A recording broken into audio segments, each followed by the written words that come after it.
Welcome, everybody, to episode 270. And those of you, if you do not already know, this is part 3 on the whole theme of FMA, trying to get more schools and all that. But we're going to touch upon how to open up a school table. We're also going to look upon how to level off if you have a club. So in other words, this conversation from these gentlemen will also help in that regards if you want to grow your business, even if you have a club, not necessarily a full-time school. So they're going to be offering helpful advice on all spectrums, whether you have full-time school with 200 students or you got a club. So we're going to identify what you should call it, for purposes of insurance, LLC, stuff of that nature. We're going to get into whether you should have a belt system, all this stuff. And again, those of you who haven't seen the previous 2 episodes, I highly recommend you do. So hopefully you guys will get something out of this. They're also willing to be reached out to. They've just mentioned it to me before coming on here that if anybody has questions regarding anything, they're more than happy to answer them. So hopefully some of you will take advantage of this and all that. Again, these guys were not chosen by coincidence. Okay. All right. They're very well established and they obviously have a great foothold in this industry. So without further ado, I will be bringing up Guro Ace and Datu Tim.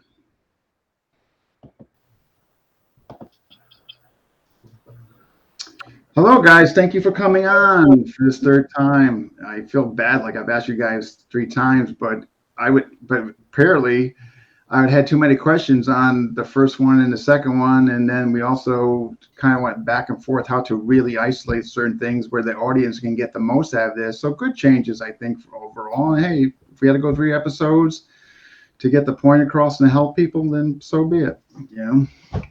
No, really happy to be here, and it's a topic that really does merit a series, and for all the people that are watching live and watching it on replay, I believe they have a genuine interest on how to be able to take it to that next level. I think so and hope so as well. I hope people really, really reach out to you. I hope they tap into your resources and your expertise and knowledge. I think they'd be foolish not to and all that. And folks, again, if you didn't catch the opening, again, we're going to address how to open a school, but we're also going to just how you can level off what you have, improve your status quo, whether it be a club, your average church, whatever the chemistry might be, what you got going on. But certainly by virtue of listening to these gentlemen, you can certainly benefit. And it's not just going to be geared towards opening a full-time school, for instance. And we got folks already chiming in. Yes, folks, if you were watching, please tell us where you're watching from and smash that like button. We got Royce. We got John Cuspis, we got Jeremy, Richard Packman, John Bates. All right. So, okay. So what we're going to kind of kick off is what's the location, assuming we got, or regards of the location, I should say better yet, what do we identify as like how careful to be choosing a name? So Datu Tim, what do you think on that? Choosing the name of your school and what things you want to be particularly careful of? So I think branding's always important if you're trying to attract people in. And so let's talk about this. I've built a Filipino martial arts school from the ground up. I didn't convert. And I've been doing this full time since 2000. Part-time, daytime school owner or daytime business with a full-time martial art program at night since about 92. If 5% of my clientele coming through the door, the local students, ask for Filipino martial arts, that was a lot. So you've got a select few. I probably had 50 over the years, but 50 is negligible compared to the big number. So I really think if we have to educate the public, no one knows anything about martial arts. So the first thing I would do is I would look at a quasi-generic name. I started off at the Filipino Karate Academy. Okay. And then I eventually went off to Horizon Martial Arts. I wanted a generic name. I didn't want my name on it. That way I can have someone else teach, because if your name's on it, people assume you're going to be there. And the goal is, if my people want to teach and they want to become instructors and make this their profession, I want to have that opportunity. Now, Horizon can easily be turned into Hartman Martial Arts. It's a no-brainer. But the thing here is that, as far as this goes, it's non-denominational. And then when people come through the door, I can educate them on what we offer. It doesn't disqualify clients. I have people coming and asking me for all sorts of martial arts, usually because they don't know what they're looking for. They'll ask for karate, taekwondo, Brazilian jiu-jitsu, because that's a friend of theirs is doing one of those arts. Like I said, people aren't looking for Filipino martial arts. And as much as I've had the Filipino martial arts stuff in our logos, at the end of the day, people aren't looking for it. So we don't want to market to a group that is, I mean, okay, martial artists are less than one. We'll round up. We're 1 in 100 as martial artists. As Filipino martial artists, we're 1 in 10,000. And they're probably already in the school. So we're not marketing to the people who are in there. We're trying to get the rest of the community that doesn't do martial arts. Mm. And if we're not careful with the name, we could scare off clientele. And like I said, the name of the school doesn't necessarily have to, it doesn't have anything to do with what you teach. But if you have, I mean, there's some badass FMA club names out there I've seen, but at the end of the day, no, like, what the hell's that shit? Yeah. But you say Master Chung's Taekwondo. You didn't have to even use Master Chung. You could have just said Taekwondo. My graphics on my window has Filipino martial arts in it. And you'll see some poses and stuff. But the big sign that you see from the street says karate because it's used as martial arts in a generic term. It's only 6 letters, big fonts. You can read it while driving by. And even Taekwondo schools used to advertise as karate if you've been around long enough. So I would say a name wants to be somewhat quasi-generic in the sense that we want to educate them on what it's style. Like I think Guro Ace has mentioned his offerings have changed over the years. Yeah. And if it was Ace BJJ and now he's doing FMA, I mean, that's some graphic work that has to be done. Yeah, far as changing where if you keep it generic. Yeah. My sign cost me $1,500. The karate sign cost me $1,500 20 years ago. Yeah, and I don't want to keep. That's a. Yeah, you don't want to keep changing that. Sure. No. I'll put my money into something else. Yeah, right. That's my thought. I mean, like I said, when they come through, we can educate them on what we do, and internally we can have all the branding. But I think the name, and I think Ace is going to follow up with something we talked about before, and I want him to talk about it because he mentioned it. He had some, about how it could affect insurance. So, yeah, Ace, would you share with us? Sure. I'm gonna distill it because I've as he said, I've had different branding changes, and it was exactly that. When you first think of having a business, can we first premise this that we are agreeing that this is a business? This is not I want to showcase what I like out there. Why don't other people like it? It's more like there's a supply and demand. When somebody says to you, let's use karate or taekwondo as the generic. When somebody calls and say, hey, when are your classes? At the end of the day, they don't know if they want taekwondo versus karate versus kung fu versus kali or any Filipino martial arts. If somebody says, I want to learn taekwondo, when do you have your taekwondo classes? Now, this can stem into the intro side, but now think about this as the headline, right? Because at the end of the day, what you're naming your school is the headline of the front of your building. What is it about taekwondo that you are interested in? Here we go. I didn't say I don't. I said, what is it about taekwondo that interested you? Well, let's do this. Ring, ring, ring. I'm calling up Ace Martial Arts. Ace, pick up the phone. It's a great day at Ace Martial Arts, and I help you. But we can do this in the intro section. But hey, what kind of taekwondo do you teach? Are you interested in taekwondo? Well, my friend told me it was a cool thing to do. Oh, awesome. Do you know exactly what he's training or some of the aspects that you want to be able to have for yourself? To be honest with you, I'm clueless on this, but my friend says it's cool. He thinks I'd like it. Awesome. We have some exciting classes over here. And I start going into schedule because the whole thing is I don't need to sell anything on the phone other than to invite them down and audit us. One of the things that we want to do is get them to the one step of, will you get through my front door? Because that's the one thing that is the hardest thing for anyone to do is literally convince themselves that they will get on the mat, because a lot of people who are seeking martial arts is lacking something. Confidence. They went through something. Now, if they're going to go into a place that's saying how big and bad we are, that is the hardest thing. Now they're going to be like, well, everyone's better than me. Right. So what's the Good barrier? point. So if I could take it back a little bit, my original name of my school was as generic as it can be. It was International Martial Arts Training Center. And we just labeled it because it's really long, IMAT Center. Then at one point, because I became really known as a Muay Thai guy, Crew, which is only known to people who do Muay Thai, by the way, only knows it, it was called Crew Training. Now, in the name, it doesn't even really say we're martial arts. It just says we do crew training. So people who were into fitness, people were so when it came in, it was like, yeah, crew. Well, that sounds like we're a team, right? It's like team training. You see what I'm saying? It's for me, it was a little bit of a psychological thing because crew means teacher. So it's almost like we're teacher trainer, we leadership training, but we're also team training. So I thought it was kind of cool doing that way because it was generic enough to not say this is what we do, right?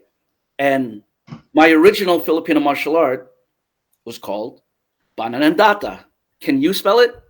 No. Okay, that's a lot of letter. That's a lot of channel letters. If people who know about sign, that's a lot of letters to put in there for something that nobody gets. That's going to even realize or know what it means. I totally get what you're saying. Yeah, karate is shorter than taekwondo, by the way, too. Yeah. So, right. So there's a little bit of strategy involved. But when it comes to naming it, that also trails into everything else. It's just like, is that the name that you really want to keep 10, 20, 30 years from now? And as he says, if it's the one person's name and it's all about you, and some you're people not there. I don't want to be there. I mean, there's exceptions to the rule, but that's we're talking about as many different people to get into this game called business ownership, and we have to make that scalable. And no one person is that big in this industry that we could just hang our hat on just our name alone and bump them all in there. So there's that genericness, but there's a humility there. But at the same time, it talks to people. So when you do a Google search, they will inevitably, if you do this in your own area, there'll be a bunch of different names. I bet there's at least one or two names right off the bat. You're going to be like, I can't believe they called it that. Yeah. Now, knowing talking to you guys, when I go look at that, that will stick out to me now. You know. Yeah. So we're here to attract the non-educated people who are willing to try something new, not try and make something cool for people who are already in it, which are probably training somewhere else anyway. You know, it's really hard to go to a BJJ tournament and say, check out my school. I'm like, I'm literally here training. Yeah. I'm literally competing with another academy. Why would I jump to your academy? Right. Or I wouldn't even take the time right now to look at it. Yeah. So, wow. You know, last valid points by both of you and all that. But so last time you guys mentioned, and again, folks, you're watching, this doesn't mean we're not just targeting opening a school. We're the overall improvement, leveling up, getting more students, running more efficiently, all the above. You guys mentioned the importance of mentorship. So let's hear it. Dr. Tim? Well, I think, okay, listen, here's real simple. You didn't teach yourself Filipino martial arts, right? No. So you had a teacher. So several. And if you competed, you may have had a separate sports coach for different things. It may have been the same person. So why wouldn't you get instruction on how to open up a business? Here, the problem with the martial art world as a whole, it's beginning to change when you're in these high-end professional schools. But actually, it's still the same. We back into this. This is something something that we felt we needed or we thought it would be cool to do.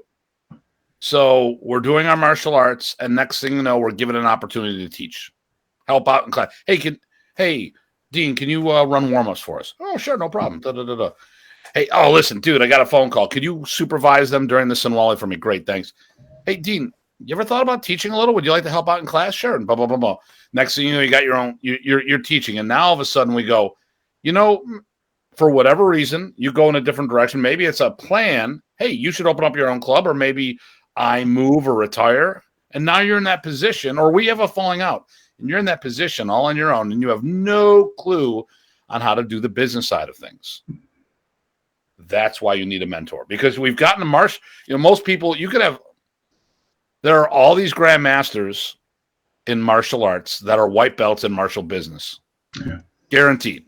You know, they're good because they can do the seminar thing, but when they've tried to open up schools, they failed miserably.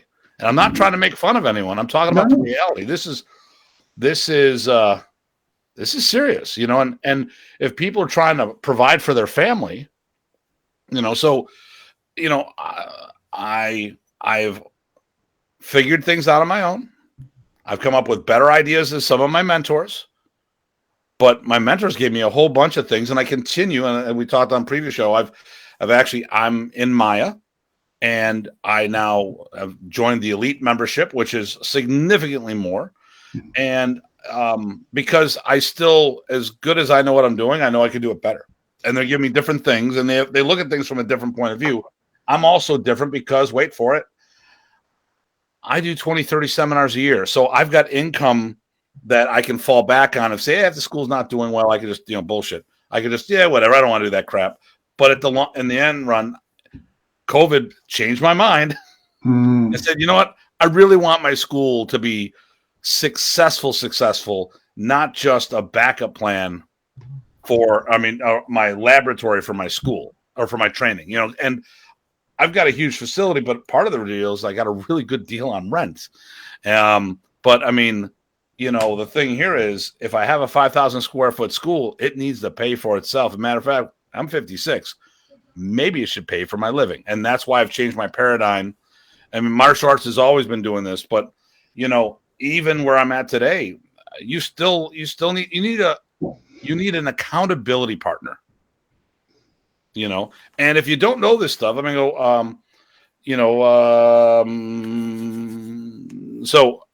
there, do you know how to do reoccurring billing, Dean? I do not. Okay. Oh, do you have a customer management software for your clients? Do not. So, so there's a lot of things here. So this is what a mentor can do. It can get you in the right direction. Yeah. You don't have to do those things. But then you'll have someone who's educated who can tell the ins and outs, and then you can you still get to make all your own decisions. Yeah, no, I'm liking it. Guro Ace, mentorship. What say you? Mentorship. Here's at the end of the day, get one, right? Ideally find someone who's also been through your shoes. So sometimes it's like, let's talk about fitness, right? They're like, oh, I'm going to get this guy and he's going to train me and this and that, et cetera, et cetera. Sometimes the better mentor is, somebody who didn't always have that multi-school and everything always went right. Sometimes you need someone who's like, they were able to identify what went wrong to guide you so that you don't repeat that. Sometimes if you have a guy who's, by the way, if somebody says everything they did was right, they're lying.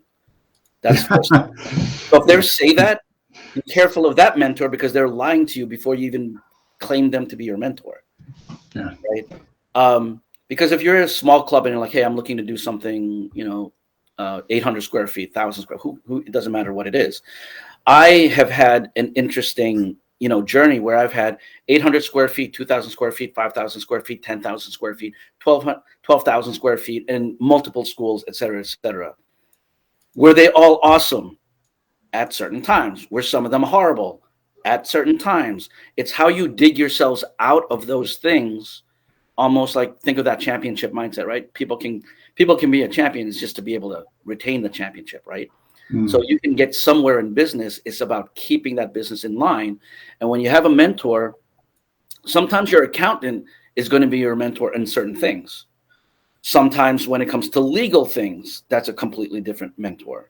When it comes down to, your curriculum, then you have a different mentor. So you may also think about it like a pro team. A pro team has an offensive coordinator, but there's also a defensive, right? It's not one coach.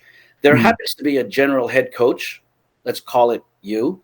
But you've hired different people to take on different roles to specialize in things within your business. Now, does that mean I have to learn accounting as opposed to making the decision of hiring someone to take care of the accounting? That's like a head coach decision. And those are the things that we want to go through as well and go through those checklists. And then, as Datu said, we ultimately make the decision of how much are we delegating, how much are we willing to learn, But at the end of the day, we really have to learn how every single little thing works. And if you're not willing to understand that, you won't identify when something goes wrong. Right. That's a good point. Right? My accountant's really good. What does he do? I don't know. He's just good. He's just good. Yeah. How do you know the person that you're dating right now is good? Because there was some reference to someone else that you have a barometer of figuring out this is going in the right direction. Right. And which hopefully in an entrepreneur's mindset, it is, I got to do more. I got to scale. I could be able to do this. It's going to be very tough. This is a very tough business when you're just like, I just want a few students. That'll make me happy. Some of those students that you're relying on will not always be there. Hence, you need more students. And the people that you don't expect to be there for you are the ones that will be there. And the people you expect to be there are not. And all of a sudden, you're going to go through a lot of emotional stress. So you may need a different mentor to take you through that. The person who helps you make money sometimes does not care about your feelings. Yeah. And at some point, you're going to need family, right? It could be a spouse or something. So consider those as what I consider as mentors, right? My significant other could be one of my mentors to ground me, right? So though that doesn't always mean you pay someone, it's just somebody who's honest with you. But by God, whatever you can afford for a good mentor, pay the money, because that is the biggest return on investment that you can get. Wow. Good stuff. Okay, regardless if they're proving on status quo, as Dr. Tim said, level things up, improving status quo, building a school, whatever. Mission statement. Dr. Tim, why is it important? Well, you need to have a direction. You don't want to just aimless wandering. It's the same thing as, what's your today goal? What's your next week goal? What's your monthly goal? What's your yearly goal? What's your 5-year plan? What's your 10-year plan? For a student, the same thing. What are you doing? And that's like things like, like curriculum. You need to have a curriculum that your students could follow. Having something written out. And this is all about accountability. Once again, it's always about accountability. So I love my Balintawak. Absolutely love my Balintawak. But I came up the original system, which is the ungroup methodology.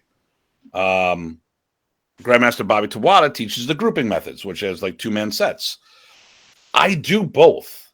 And I see the strengths in both of them. But one of the problems is because Manung Ted used to teach for Anshan Bakan. He goes, I do it the original way. And we didn't take notes. There wasn't a curriculum. And the one, like 2 years down, he's like, why are you doing the backup for this move? Because you haven't teach me the preferred? Because he would just teach off the top of his head. And they're not holes, but everyone had different pieces of the pie. Now you look at the group methodology, there's a lot less exploration in that. But Grandmaster Bobby is probably the biggest Balintawak group in the world because he has a written methodology.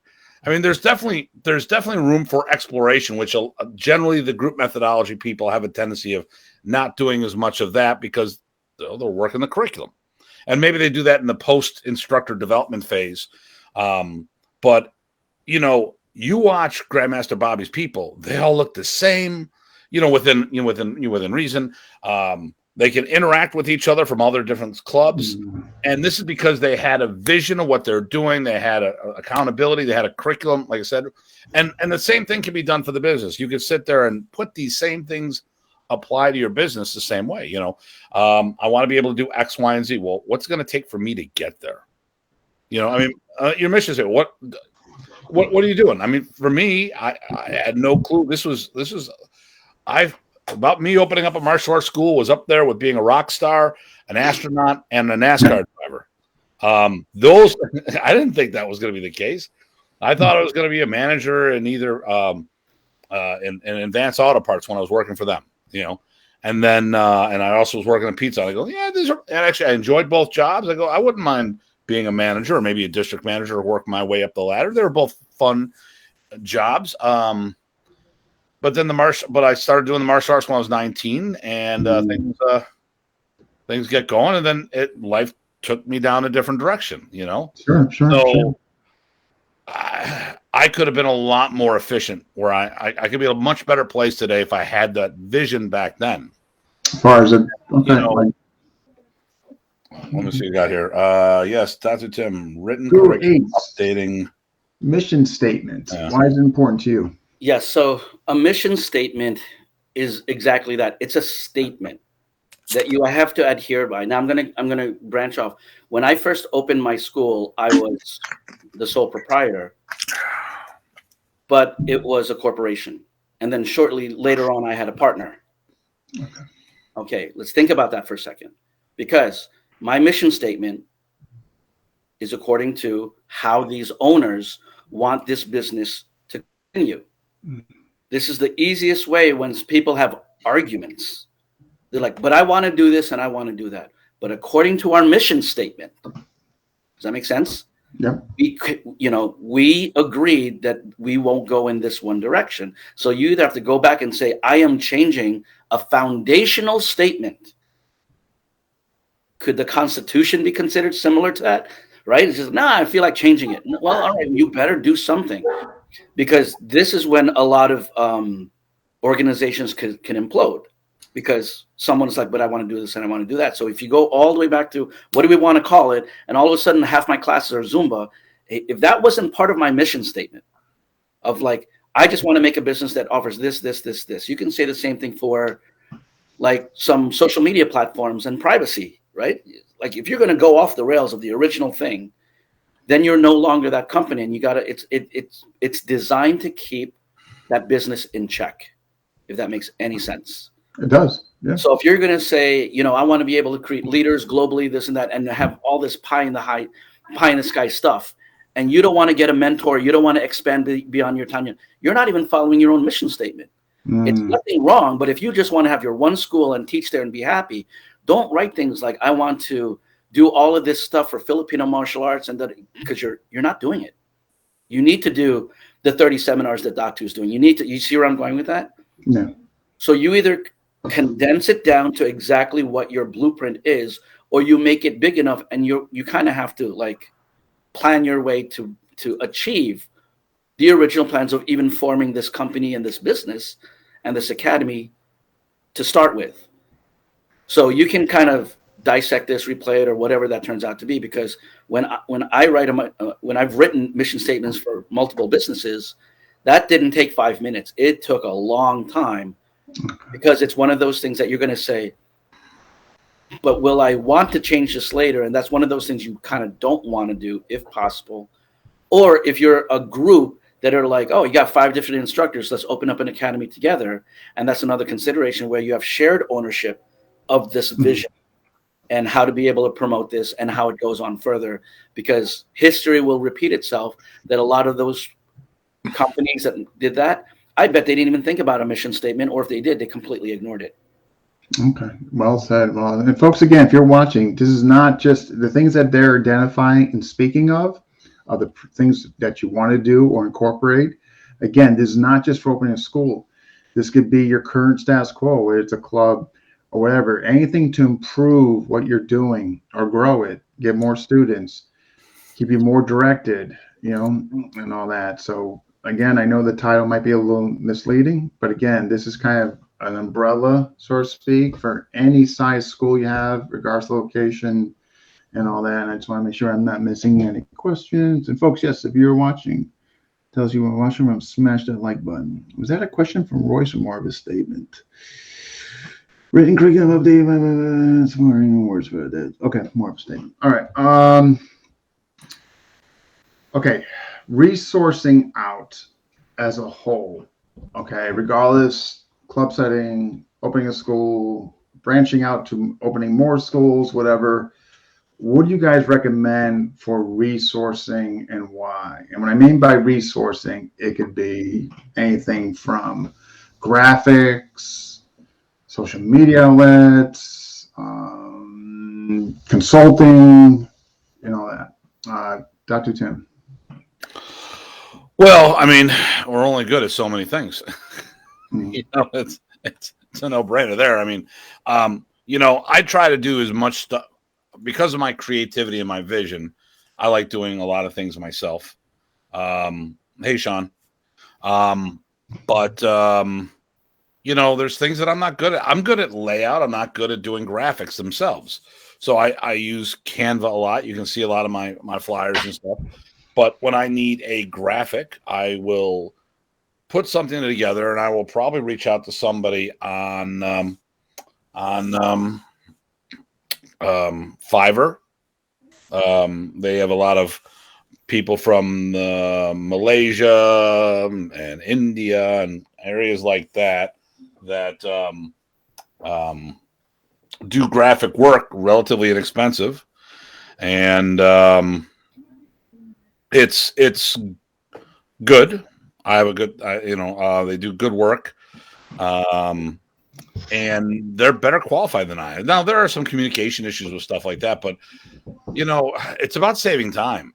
I am willing to do every job in my business, but if someone's better at something and more efficient, I just handed my website over to Market Muscle, and they do SEO. They're going to be updating things on a regular basis. It comes with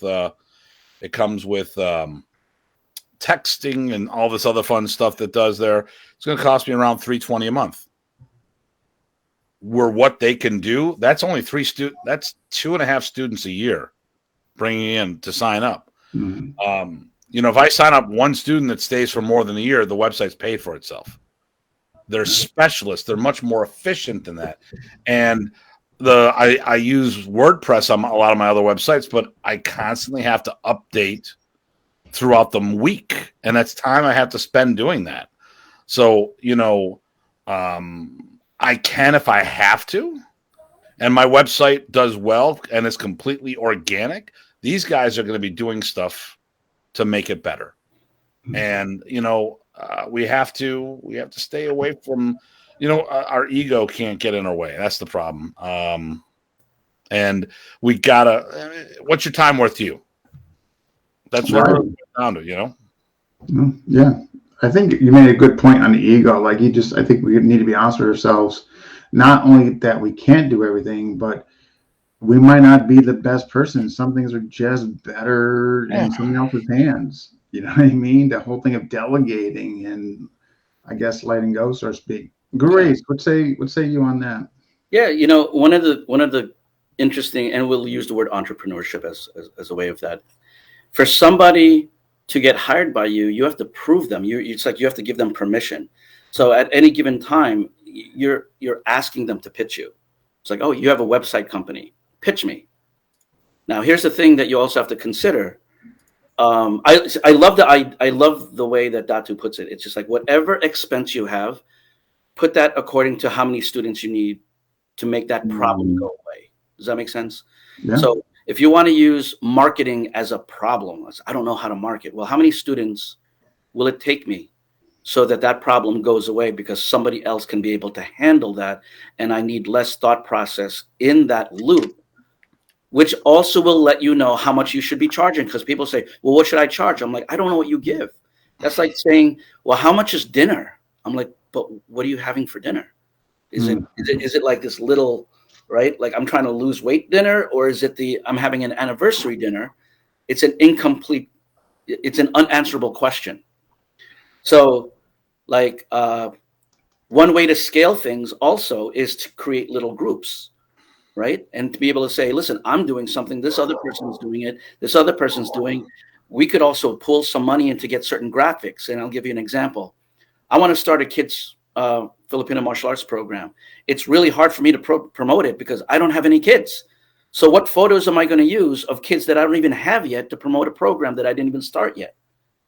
But if you have a certain group, so for example, I'm with Tuan Apollo, we have our iColli group, et cetera, and that comes up all the time. So since we have academies and we have kids, for the time being, we have pictures of kids that actually are wearing our branded uniform that they can help use to launch, that are legitimate students of the program, et cetera, et cetera. So that's another way to scale and just say, the one marketing program that I'm trying to do could possibly be allocated to multiple clubs. And then they can kind of use it in a sense. Now, here's the thing. If everyone has a different uniform, that might not work. If people have different, that might not work. But this is the things that Datu was talking about before. Uniformity creates scalability, and that scalability creates, different economies that can be very easy or low barriers of entry. So this is one of those things when I'm like, hey, we got about 200 coaches that really want to launch this thing. Do we really need 200 different campaigns? Or can we have a campaign that 200 different people can use that we've done? So this is another thing where I'm like, if people want to private message me with regards to how something like that work, I can answer that. At the same time, what are the results that you want from that person? Just as much as, Datu's just like, I need 2 students to pay for this, or I'll look at that too. And I'll say, hey, can I find somebody who could do something similar, but now I have leftover money. So I could also get this other thing taken care of as well, because I obviously have more than one expense. So I agree with all of that. There's a company that I'm using. People can ask me, what that is, this and that. I'm very happy with the pricing that I'm paying. And what's cool, and I'll share it, like just from that one source, I don't do anything or something like that. I sign up 1 student a day, not 1 trial a day, 1 student for a full membership every day. So if there's 30 days in that month, I'm doing that. I'm getting at least that, but that doesn't mean that one company's there. I still have to work on multiple revenue streams, right? Don't ever be like, my business is failing because my website guy stunk this month. No, you put all of your eggs in one basket. You need as many baskets as possible. You might need a local person or a charity. And I'm talking about marketing now, but this is kind of the same thing. Some marketing will cost you. That's called a customer acquisition cost. And some other people are just happy to refer you. And we spend all of our time trying to pay someone who gives us no guarantee. And we have a bunch of students, friends, family, or whatever that can give us leads for free, but we don't pay attention to them. So that's something to consider.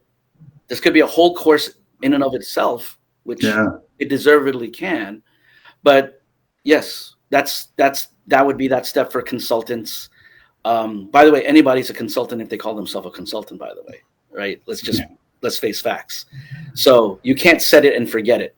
If you have a website person, they might say outlandish things on your site that you're not aware of. Like I had someone who did the website and they were advertising something completely different that we don't even offer. So you just make sure you get deep enough into the roots of what's going on. So you should have some, right. You can identify when. Yeah, bait and switches, stuff like that.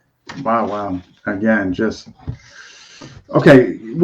I think it was last episode when it comes to scheduling. And again, folks, this is not just for schools, clubs, anything.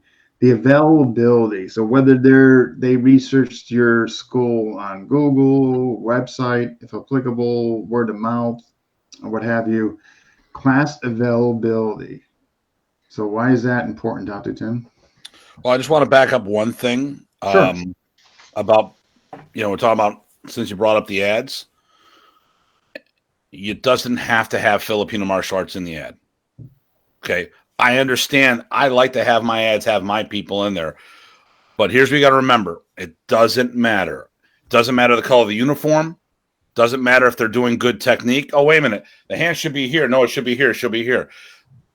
Dean, you know what the purpose of an ad is to do? To attract. To make your phone ring. Yeah. Okay. It has nothing to do. And I'm not saying put everyone in Shotokan uniforms while you're teaching FMA. What I'm saying, or use Shotokan ads for your Filipino martial arts school. What I'm saying is that everyone gets all focused on the ad. The ad only has one purpose: to get your phone to ring, so you can inform a potential member of your club, whether it be non-for-profit, part-time school, full-time club. I've talked to people who are in the group with me with the business, because some tournament friends that reached out to me that teach BJJ, and go, it's all these karate ads. I want to put all this other stuff. I go, dude, will this ad make your phone ring? Yeah, then that's it. You're not selling them something wrong. You're gonna tell them. But people say because Remy used to use the phrase Filipino karate. So one of my most successful ads, when they had paper ads, I had a full page ad in the phone book, and it was a kid in a karate uniform. I got a contract with a daycare center.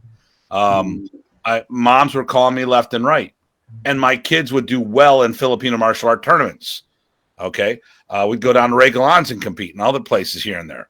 So I teach Filipino martial arts, but don't get so focused. And listen, websites and ads work better when you have real pictures of real people in your club. There's no question about that. No question about it. But the thing here is, if it makes your phone ring, if it makes you get a text message, if it makes you get an email inquiry, then the ad's done its job. It doesn't matter what's in the photo. It could be a Taekwondo uniform. It could be completely different color. No one gives a damn because they're calling for something. So I just, like I said, and listen, I'm the first that wants everything branded my way. All about branding the school and stuff. But my new website, it only has 2 or 3 pictures. Currently, it's a lot of stock artwood work because it got the website up faster. And I'll have my photographer come in and do some good photos, but I'm not going to sweat it. When I don't have something, I just use stock artwork, and that is fine. We're not mis-selling anybody unless when you have a communication with someone and you tell them that you're teaching them Krav Maga when you're doing Filipino martial arts, or fill in the blank.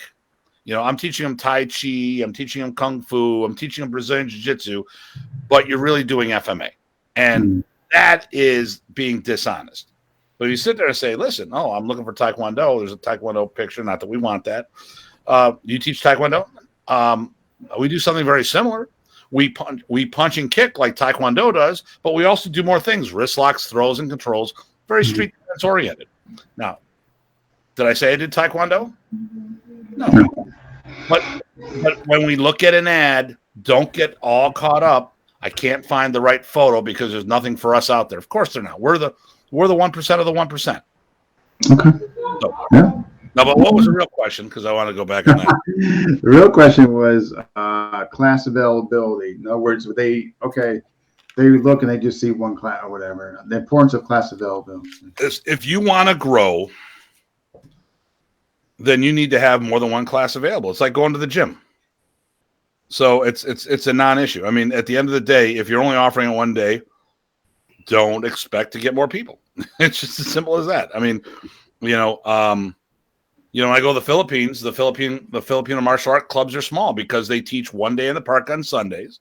Mm-hmm. But believe it or not, they got Taekwondo schools there. And they got a bunch of people there. But there are no FMA schools. Well, actually, the Dulce Parra's headquarters, I think that would be considered a school. Riddell de Guck has Arnis Village, but that's a gym on his property where he does all of his sticks. I don't know of a standalone martial arts school besides those 2 guys. And even then, like I said, there's some. Everyone else is teaching in the street somewhere in the park. Yeah, I think I'm trying to think back all the interviews I've done, and nothing is coming to mind or memory. So those would be the last people you would talk to about martial business, but you could talk to them about martial arts. They're experts. They know exactly what they're talking about. So, but one day a week, I mean, Taekwondo, only recently has Filipino martial arts, besides being in the school system, are still a minority in the Philippines. Which is a travesty. Okay. Well, and why? Because they do it one day a week. Now, I think Kun Tao and Sikaran are probably some of the bigger arts over there because they're very much they're in the same vein of Taekwondo. But Kun Tao is pretty big over there too. The Lanada Kun Tao that I do. The Lanada. Yeah. So, but the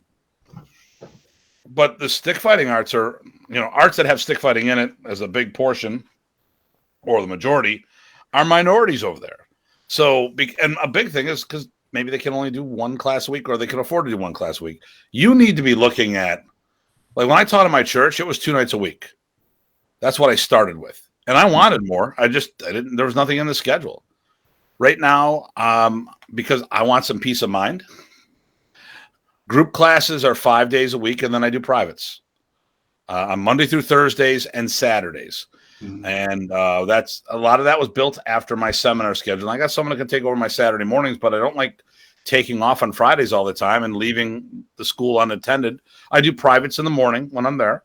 I've got nothing going on this Friday because I'm going to Salem to teach. So and I don't have staff that's at this time, and I've had it in the past, but at this time I don't have the staff to do at the level I need them to teach the classes that I would put on that. So, but I've also done classes 7 days a week. I'm not about that. I also want to make sure that it makes sense.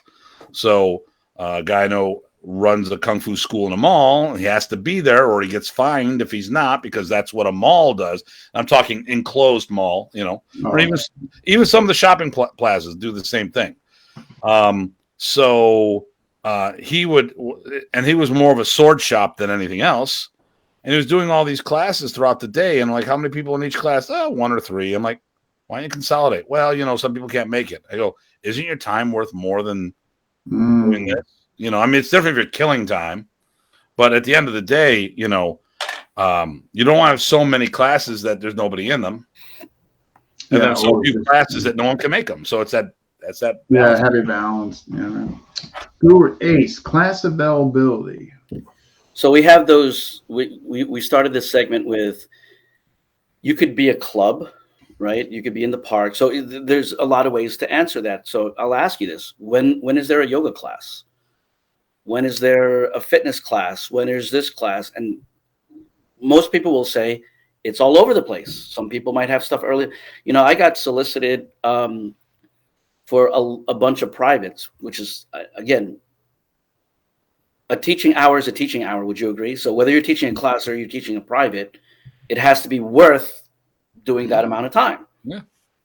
So if I have X amount of people that let me not say X amount of, if I have a person who want to have a 6 a.m. class, the real question is, does that person want to compensate you as much as what a class would have paid you to put that on the schedule? We are shooting in the dark to say, oh, we'll make it this time. The real time is whoever wants to do it. That's the time, right? How many people are working security and they're working from like 7 p.m. to 5 a.m. or nurses working a night shift or whatever. There's entire employment industries where there's a completely different shift that they work. So they need a completely different set of times. Now, are you marketing for those people to do that? That's totally different. You can work with a homeschool association where all of a sudden there's no gym class. You are the gym class. What else is going on at 11 o'clock in the morning that they can bring some of their kids to? Does that make sense? Because we're like, well, of course, the kids' class has got to be at like 5 o'clock. Yeah. That's necessarily true. I don't know how many of you guys like teaching 4 and 5-year-olds, but that doesn't always mean that they're 6 o'clock at night. They might want 3 o'clock in the afternoon. So the class times can also be lumped in with privates, which can also be lumped in with private contracting. You might work in agreement and contract with some sort of group, and they're doing it at a certain time. You could work with certain colleges, and they could only do certain things in the early afternoon. At the end of the day, we make ourselves kind of lazy. We'll be like, if I got a really good deal on rent, I don't take advantage of that by making more business. So if I actually made my rent, I'm good. The day that you think that you have really, I would say this, fake that you have really expensive rent. And then what happens is you work your way for that. And all of a sudden that extra is called profit. Yeah. Because one day that other thing is going to be a staff member that you have to hire. So you have to make that business to the point of, how can I afford that staff member? Well, if I actually had more morning classes, it would be worth it, because now I could take the money from those morning classes and pay that person. If I had special events, if I had privates, this is the other part of the, I want to open up a school. How many group classes do I have? No, how many income streams do I have coming in to substantiate this jump from being a club and leveling up to being a full-time academy? Because full-time academies, I don't care if it's a karate, taekwondo, any martial arts, they start doing events that a club would never do. simply because of access and simply, who's doing a 7 to 9 o'clock parents' night out on a Friday? You would never do that as a club. Right. So there's a couple things in there, and I'm a weird guy. I never put my schedule online, ever. I never do that online. And I'll tell you why I don't. And a lot of people will think I'm wrong, and that's fine. I don't want someone not calling me because they didn't immediately see a time slot that didn't fit their schedule. So if they're like, oh, I don't see a 6 a.m. class on the schedule, I'm not even going to call them. But what happens is when people call, I can start to find out and all of a sudden I'll get 5 or 6 calls, and a time slot we didn't have before becomes a time slot that now we have because of supply and demand. That's a great point. Not putting it on. I could see why you wouldn't put it on there. I mean, based on what you just mentioned, especially if you're only if you only have 2 classes a week. Yeah. I find it's a handicap. You're going to put it out there. They're like, oh, they're only open Tuesdays and Fridays. Next. Yeah, right. Right? And all of a sudden, enough people call for a Saturday. Now you created a Saturday class from the mystery about it. So I mean, that's and by the way, Datu can probably, if somebody wanted an intro at any time of the day, you'll probably just say yes. I will very well. At the end of the day, I'm going to look at what my schedule is. So obviously, but I will do an intro whenever I have a time slot to do an intro. Correct. And let's say, I won't do a class anytime. No. I'm just saying. But an intro, I will. No. I'm just saying, when we're talking about, I look at everything. I look at the big picture of things. I go, I wasn't doing so. I do fitness kickboxing on the side. 3 times a year, 10-week courses, up to 20, 25 people in there. But it's not the core of what I do. It's extra money on the side. But the cool thing is, a lot of it is my clients' parents. Or it's a feeder because some of the mostly women, they decide to bring their kids to me after they've been to the school for a while. So there's a lot of different leaders, like birthday parties. I don't want to make money selling birthday parties. I want to make money from kids who come to the birthday parties and decide to join the school. So I've given birthday parties away. I've given pizza parties away. So when I look at things, I will do an intro any time of the day, but when it comes to a class, it's got to make sense financially for my time. But yeah, I mean, I'm always, hey, listen, let's come on in. When can you do it? Because once again, if we're talking a generic, if you talk, an average student should be worth around $200 a month, all in. And I'm talking with equipment, private lessons, gradings, and all this other stuff. If we're talking the business, if you're talking about running a club, my tuition is $2,000 a year. That's without any extras.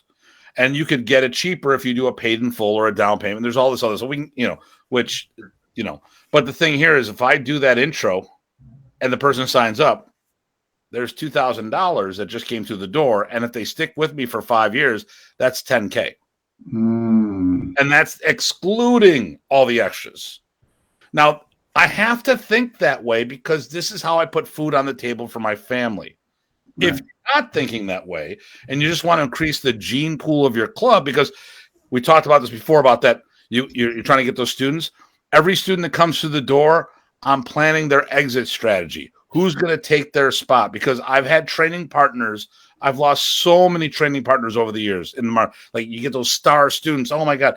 And then they get a job and they move out of town. So every time I got this guy, I remember when you had Tuhan McGrath on and you talked about, at the end of he was talking to somebody and basically said, no matter what you do, you're only going to have about 5 good guys. And he said, all right, I taught privately at my house 5. Then I went to the Y and I got like 50, but you're still only going to have 5 good guys. Then I got a full-time school or a professional school and I had 150 people, but I still only got 5 good guys. So why bother doing all that work? Because those 5 good guys are not going to be there the rest of their life with you. And you need to constantly replace those people because, let's talk about it, shit happens. People go in different directions. This is not, when it comes, I don't want to say on skill level, but as far as sticking to it, the 3 of us are examples of the elite that have decided to make this their life journey. Not to say that we're the best martial artists in the world, although I'll tell people that anytime you want me to say it. Boom, boom, boom. I actually got to use this hand because I heard this one the other day in class, though.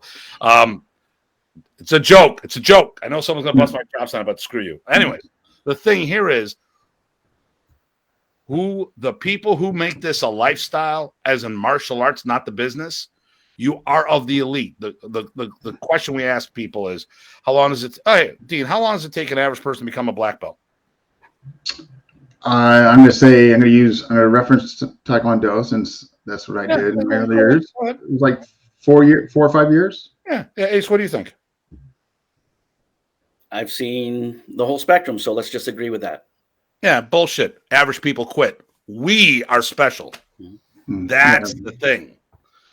Not everyone's going to do what we do because people are going to quit because of things that happen in their life.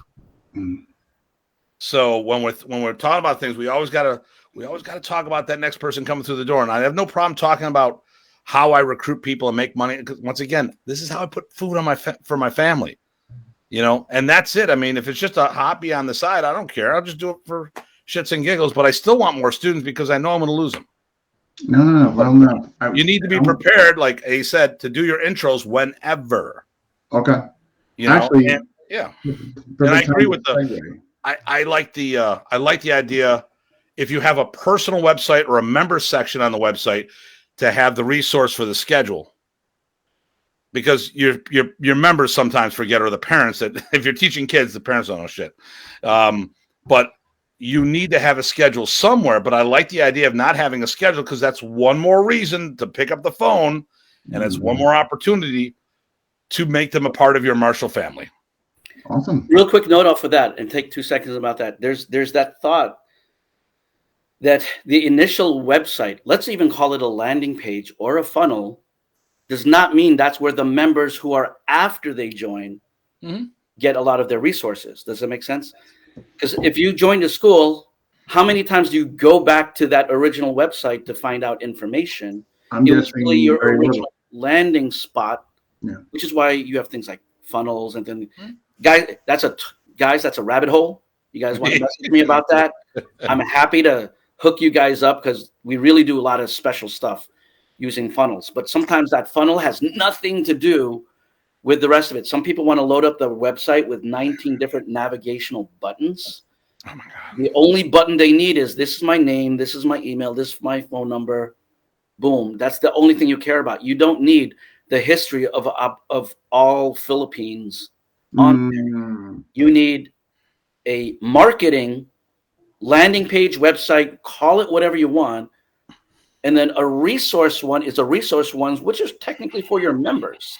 And they can get a bunch of things there too. So, those that kind of know it are very familiar. Those that didn't know about it will say, I've never heard of that before. And it's because you probably never rechecked the website that you originally did anything in, because you only needed it that one time. Was just you go through that whole process just to figure out what phone number can you call them out. And we kind of over elaborate some of those things. The back end coding, that's cool, but just to be able to think about that as part of your planning too. Oh, what I want to go into, this was asked, I believe, in the second episode, the importance of intros and how to conduct them. And I remember you, Guro Ace, mentioning you're actually using this time to assess the student. And I thought we can go into that. I agree with Dr. Tim. I think, charging for them and all that. So Guro Ace, intros, the importance, and how do you go about them? Sure. I mean, again, intro is short for introductory lesson. I get very literal with these things, like trials or trial memberships. So if you want to give someone a short, what is it like to actually be a member versus you're just checking out a class? Now you have these two different things. It's just like, are you doing a private introduction? And let's face fact. Let's talk about a karate lesson. When you take a karate trial lesson, generically they're going to teach you how to do a punch, a kick, a self-defense technique. How did you like it? Oh, let's continue. Let's just say that that's true, which I kind of believe. In the Filipino martial arts, what are you trying to let them know? You're trying to show them where they're going to train. You're going to let them know this potentially the person who will be training you. So we want to make sure that there's a good vibe between these people, right? Because you could have a fantastic looking facility. You can claim you have great curriculum, and then you have a guy who's so ego driven, he could care less about the benefits that you're looking for, and somehow that person will not join regardless of price. You know, many years ago when my price was much lower in my monthly, I agree, it's like about $199 a month is what I charge, right? But back when I was charging, like, let's say it was $120 a month, this was years ago, my trial was always $30 for the week. Why? Well, as far as I'm concerned, they were willing to spend $30 a week. That was the math. They were willing on somebody that they've never met before to spend $30 a week, which at that time equal to $120 a month. So that was the way I kind of tested the waters to do that. Now you can create bundles. You know, people who know me are like, man, I'm the king of bundling. So like sometimes when you pay for a trial, it's like, what else do you get? So it's like that thing where you get like this. It's not just like you come down, you pay for like a lesson.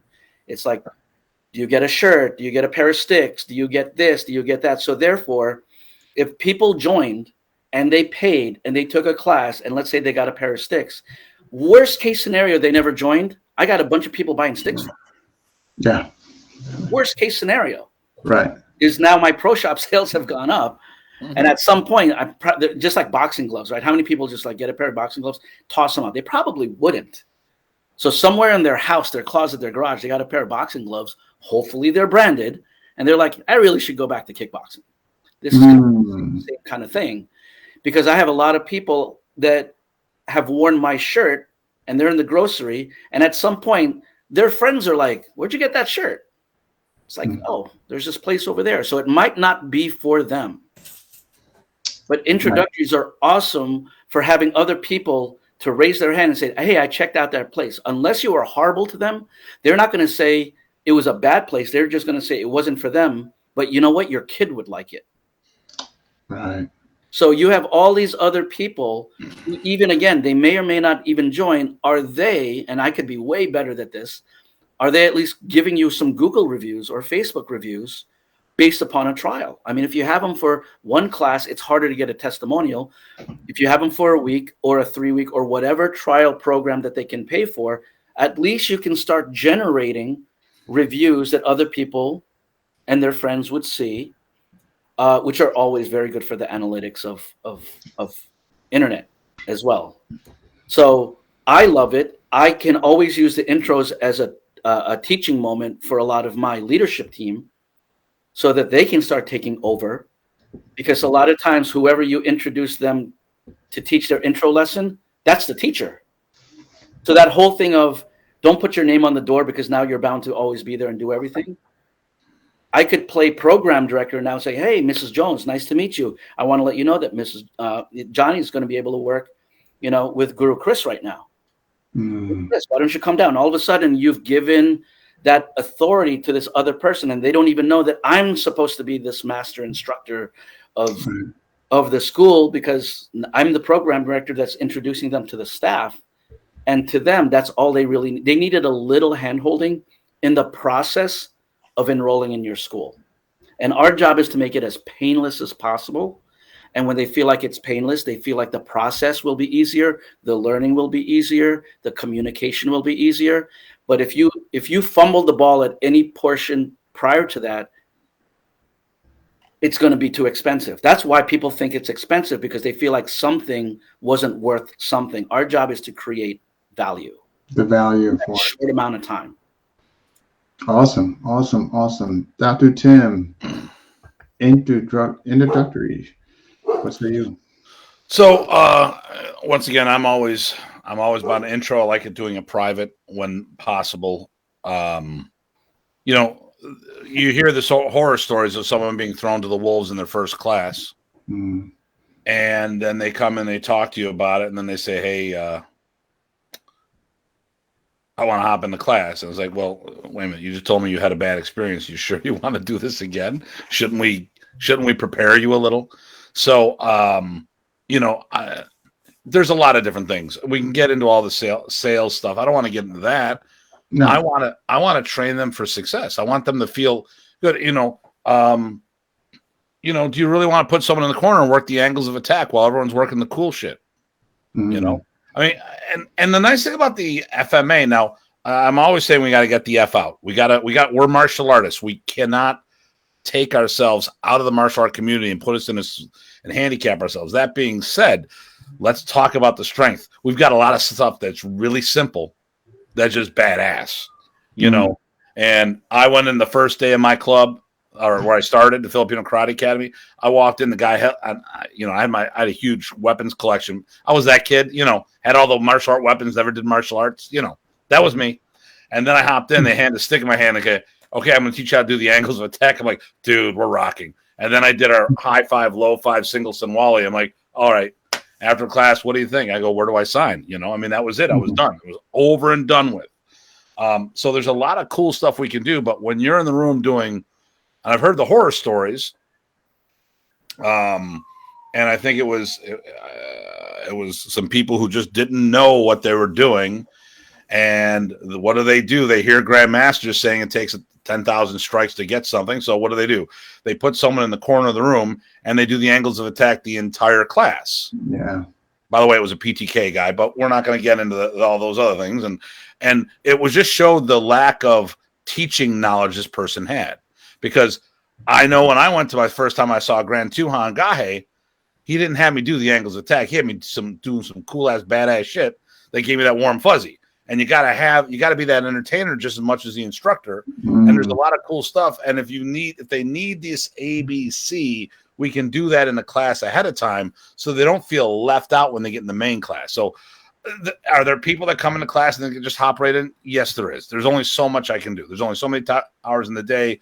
And there's only so much staff. So it does happen. But then what I'll do is I'll take one of my top instructors or students on the floor and saying that you're shadowing this person today. So they're going to help you with stuff. So you're not stuck in that corner of the room doing something what everybody else isn't doing. So, and the thing here is it's less intimidating. So if you want to do a professional school, you're going to have to teach children. The Inasano Academy teaches children. Okay. There we go. If someone at Guru Dan's stature has to have kids in his class, that tells you what the industry standard is. So you have a kid come in for the first time with a room full of people. I mean, I've got 2 kids classes going simultaneously, 2 different. I got 3 to 6 year olds in one ring. I got the 7 to 12 in the other. So we'll probably have 30 kids on the floor between the 2 classes, and then all the parents. And then you have this 4-year-old or 7-year-old coming in for the first time open up the door and see all this action going on and all these strange faces. How intimidating can that be? Very. It's different if you're coming in to check it out. They just look. You're going to look, and you see all the energy and the action, and wha-ba-bam, and it's like Big Trouble in Little China, and it's like, yeah, this is badass. But if you're coming for your first class, that's a bit overwhelming. So introductory classes are great. Then you want to have I like a trial, a trial membership, a short one so they can hop in. But I really, whenever possible, even if you're teaching one day a week at the park or something, have them come in a half hour early so you can do a little orientation with them. Yeah, right. That would be even on the smallest scale. Yeah, it doesn't have to be huge. I mean, because the whole idea is we want to level up here. You guys kind of brought up, next thing I'd like to go in, you guys mentioned professionalism and all that. Why the importance of uniformity? And what I mean by that is not just literally uniforms or T-shirts that are everybody having matching, but belts. So Guru Ace, the importance thereof. The importance of a uniform. I mean, at the end of the day, we're not trying to be the gym that's all about selfies and I'm wearing this outfit and you're wearing that outfit. And, we all kind of start from the same place. So let's talk about being in a basic program. If I'm in a basic program, I'm not there to try and show how much gear I have. I'm there to, do what's according to the curriculum, right? That's number one. We have a ranking system, right? Where we are a PTK school. For the kids program, for us to make it more cultural, we actually use a handkerchief around the neck. We don't use a belt. Now, one of the reasons that we also did that, other than the cultural side, is there's a lot of people who use our program that are a karate school, taekwondo school, things like that. So theoretically, they could be a green belt in their Taekwondo program with a yellow with a, Hagdan Isa in college. So they could actually, visually, we can see that their rank in their Filipino martial arts and their rank in their Taekwondo. Let's talk about this being a club or another martial arts school that's, implementing the program. I'm sorry, that's integrating their program. So this is clearly their college. So for us, that's where we have our uniform and they look at it. Again, I love it if it's in our social media, in our marketing and things like that. If it turns out to be a karate uniform in the beginning, no one remembers that when they first came in. But for us, it makes it so much easier because of curriculum. So at the end of the day, when I look at someone, I don't want to go up to them and say, hey, do you know this yet? By looking at their supposed rank or being able to visually see that, I can say they must have at least passed one of my standardized tests with approval, that they were able to accomplish this, so I can kind of make sure that they are in the rotation of whatever it is their current material is on. So I'm not sure if I'm answering your question accurately, but for me, I want to be able to see somebody. So let's say somebody's under a trial. You have we have a bunch of people, and we have this like 2 people that are wearing like a tank top and like basketball shorts. Now, there's going to be people out there. It's like, how do you not know who's in your class? When you have a thriving school, and some of them are wearing masks, you kind of forget. And that happened to me yesterday. I'm going to get called out. It's like, I called one person a name and it wasn't them. It was somebody else. Now I'm claiming it was because of the mask and they weren't wearing any. And so I was assuming that they were actually one of the intros that had come in. It was actually a student. They just didn't wear their uniform. So I visually had acquainted them to something completely different. Gotcha. If anyone's ever done a traditional martial art and they wore their gi, and then you see them outside, sometimes you don't even recognize them wearing jeans and a t-shirt. You're just remembering them, at a location, whatever that turns out to be. So for me, rank also designates that I can tell that person that's about to join or continuing to upgrade, right? I'll use that word at some other point, upgrade, that the program that they're doing is not, I'm teaching you this just because it's Thursday. I'm teaching it because it's appropriate to your training, your curriculum, and where you want to go as per our original conversation, right? I'm not teaching you this knee strike because it's raining outside. I'm teaching it because that is the next step of what you were supposed to do. And you're also agreeing to go through that so that you can rank up a little bit later on. Because whether they admit it or not, when somebody does something long enough, they want to feel that validation that they've done something, right? That doesn't mean I'm giving them a stripe every single day. Technically, I can. I don't have a belt to give that on, but it's just human nature. It's a validation to say all the time and effort that I've been putting in goes towards something. And as much as we can humble ourselves and say, I don't care if I'm wearing a t-shirt versus this versus that, that's because we're secure, because we've trained for a certain amount of time. A lot of beginners are really not secure. No, they want to sit in. Is this really for me? Yeah. They're constantly asking themselves that, because I guarantee you all of their friends are not going with them to class on that Monday. So they're saying, why don't we all go out to Chili's? And they're like, but I got to go train. You really should. So they're constantly being pulled. So that uniformity is also saying you're part of this family. You're part of this community. You're a part of, this other group that has very similar visions and goals. Yeah, I totally agree. Like if a new kid's going in there and, he sees everybody in these same t-shirts and all that. I mean, obviously he's going to want, just to feel inclusive and all that. Even the Bad News Bears had uniforms at one point, right? So yeah. So I'm in total agreement. Again, folks, this is not just for a big school. If you have a club and you want to level up and you want to incorporate kids into your program for growth, this is some of the stuff you want to do, what these gentlemen are outlining. So Dr. Tim, uniforms, belts, same thing. All right. Can you hear me? Yeah. Yeah, my dog was barking, so I had to mute myself. So listen, I'm all about uniforms. That's one of my pet peeves. We're not a bunch of guys going to the gym. once again, we want to sit at the big boys table. We gotta look the part, you know. So the people who don't have a uniform when they're in my club are the people who come in for their first day and didn't get in there early enough to put a uniform on. Everyone wants to be part of the team. You go to any professional sports game, you'll see people wearing the jerseys or the t-shirts. End of story. Yeah. So that is I was the first person in Buffalo to have BJJ in their club. And I've done BJJ since the 90s. And one guy who taught it was Canadian. I had two guys from Canada that trained with me because I'm on the border. And they came in because they wanted to do the Arnis.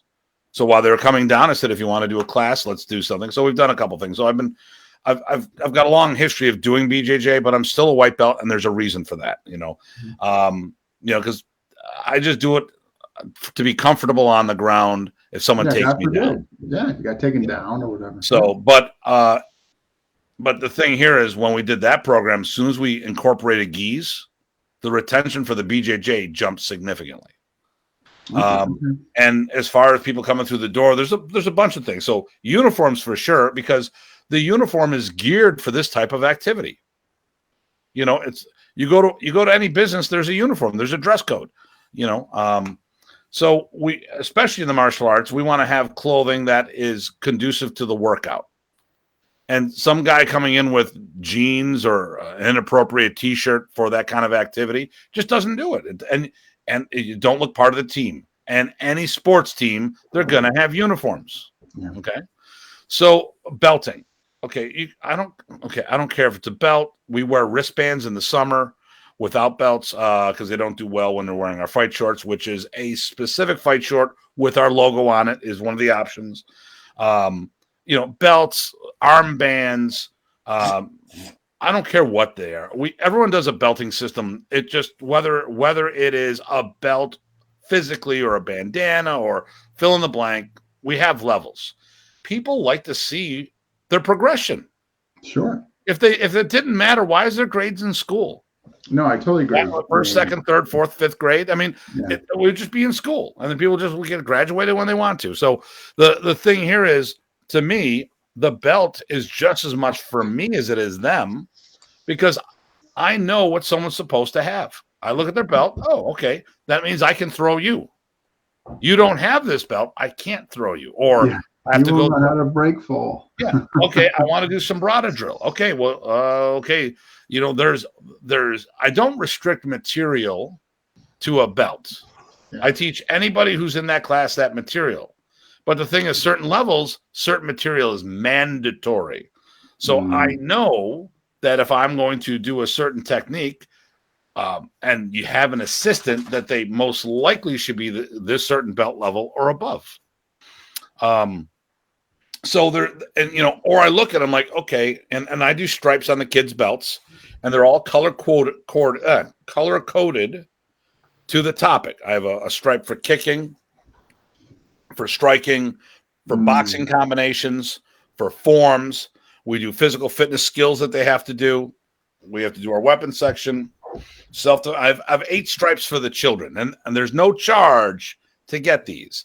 But each category is a different color stripe. So there's 4 stripes on each end of the belt potentially. And what it is, it's the halfway point. It tells me that they can do the technique on their own without me telling them how to do the technique. Doesn't mean they can do it well and they don't need fine tuning.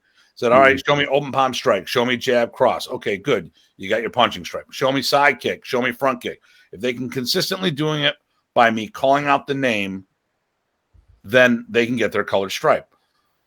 After they get all 8 stripes, then I put black stripes over each one of those that are test ready. So, but I can look at a belt and say, wow, you don't have your weapon striped. What do we need to work on? And the adults, I do 4 sections.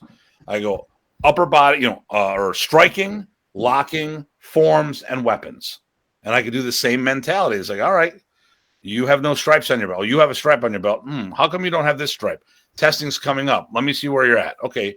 No, you're not going to be ready because you're too far out, Otherwise, like, hey, you're right on schedule. But the belt helps me and the stripes help me to be a better teacher. It's good motivations for the recipient, children or adults.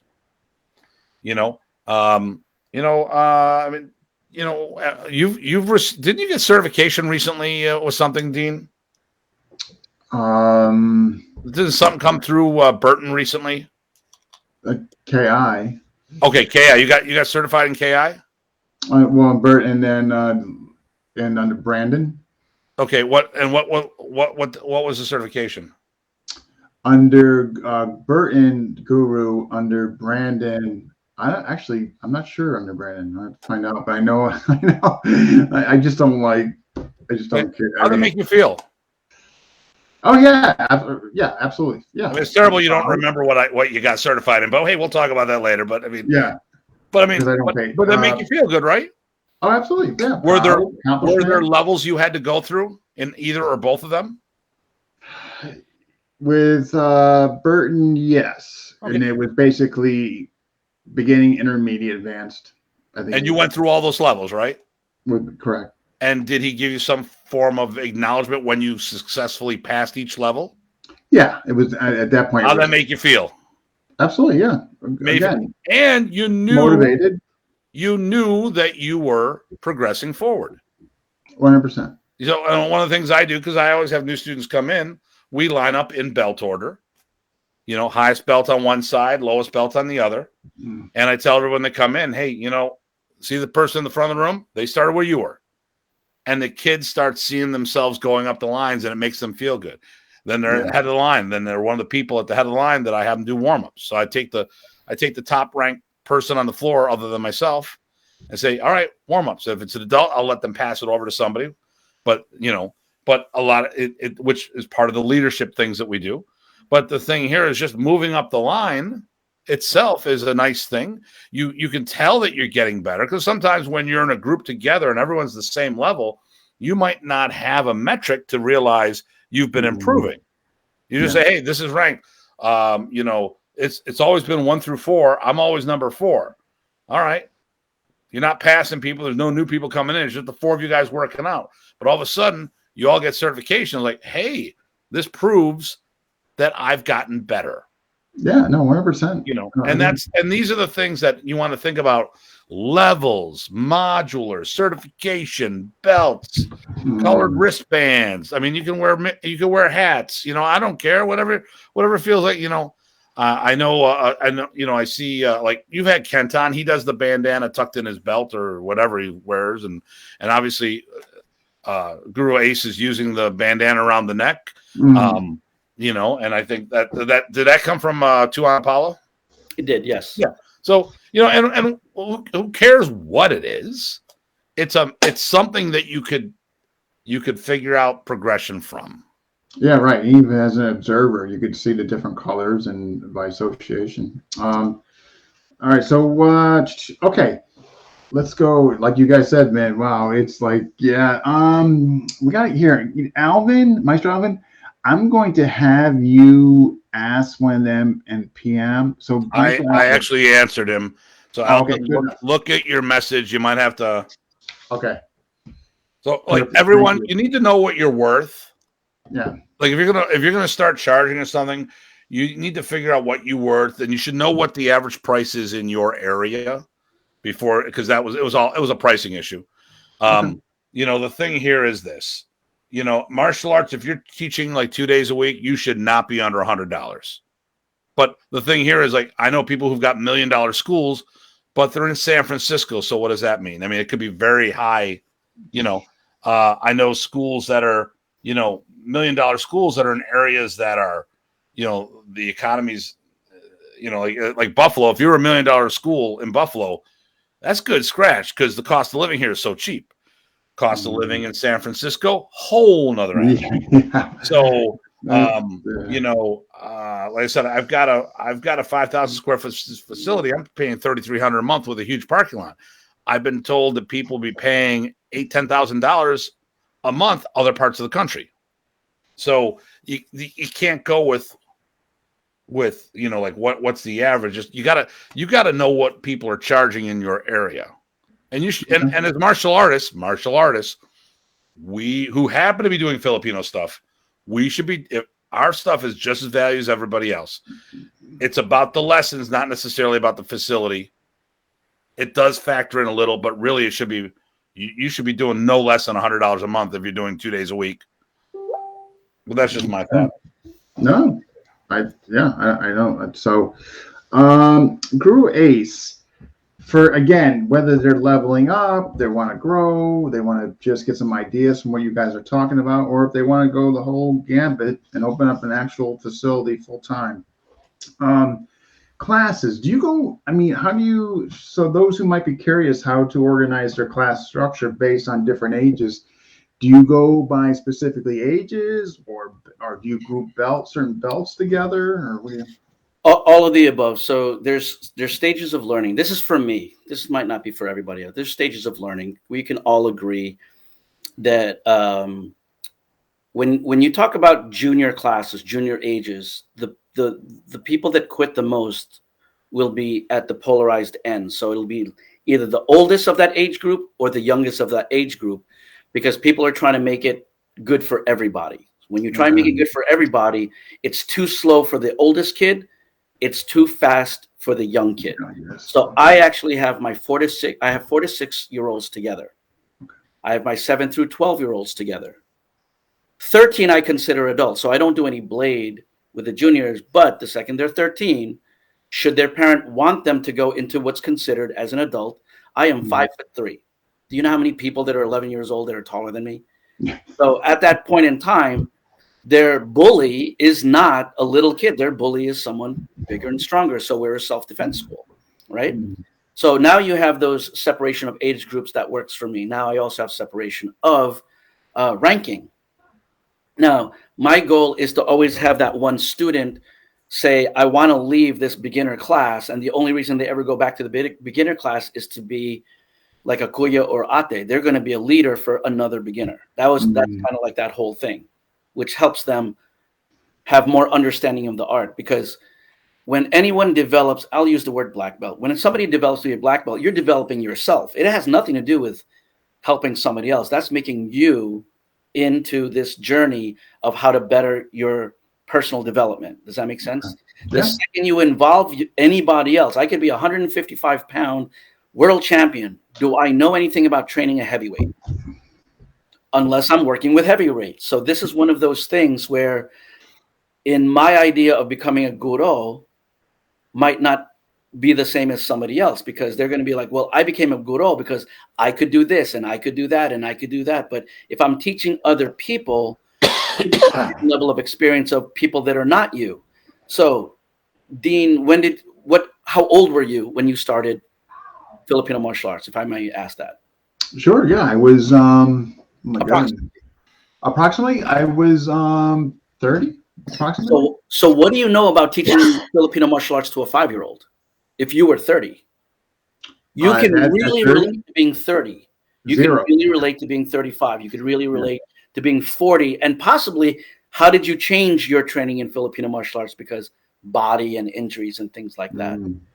So what does that also mean? The best teacher who can teach your seminars to military does not mean that's the best teacher who's going to teach your 5-year-old class. Correct. Because they need a certain kind of patience. Not that olders don't, right? But you need to be able to understand how they think, and therefore the rewards also go in line with that. Because if their mindset, if their mentality, their maturity goes to a certain level, certain rewards go along with that. So you could almost call that like, that is a prep program. That is not even a martial arts program. But the person who starts at 5 years old with me is much better prepped than someone who randomly started at 8 with me, because they're right in the martial arts program, but someone got better at their balance, their catching, their throwing, you understand what I'm saying? Oh yeah. So sometimes you'll go to a school, they're like, yeah, do this kick. I'm like, wait, how are they at being out on one leg, by the way? You kind of bypass that whole thing. Now you go to adults, kind of the same thing. When an adult comes in, it's like, do they have shoulder injuries and you're supposed to make them do strikes with a stick? Do they have hip injuries, knee injuries, and all of these types of evaluations? So The original question is, do I separate them by ages? Yes. But the intro is, or the assessment, the way I do it, the assessment lets me know that the 5-year-old acts more like the 7-year-old and the 7-year-old acts more like the 4-year-old. Okay. So that is a guideline. It is not a hard rule. It just lets me know when and where I could potentially put that person, but I have to marry that along with my intro process, which is a real assessment. Some of those assessments tell me to put them in a group class. Some of those assessments might say they might really need to do some privates before they actually go into a group class, because I don't want to disrupt the flow of how my group class is, which changes the experience for my paying members, which then makes them want to stay or quit because I've altered their environment. Absolutely. Well said. Datu Tim saying. So that's the whole thing. We're trying to uphold whatever we consider our school's culture. And just because one person comes in and I want them to join, I can't disrupt the culture and the mission of the existing, which goes back to the mission statement. So for me, see how all of that kind of ties into the full circle. Yeah, definitely. Yeah. Yeah. No, well put. Datu Tim, same thing. I mean, like, do you go? Yeah. So let me dovetail what he just said. New people coming in can change the experience, and sometimes you have to also look at taking old people out. So you have to look at the whole as a whole. Sometimes you have to fire your clients. Mm-hmm.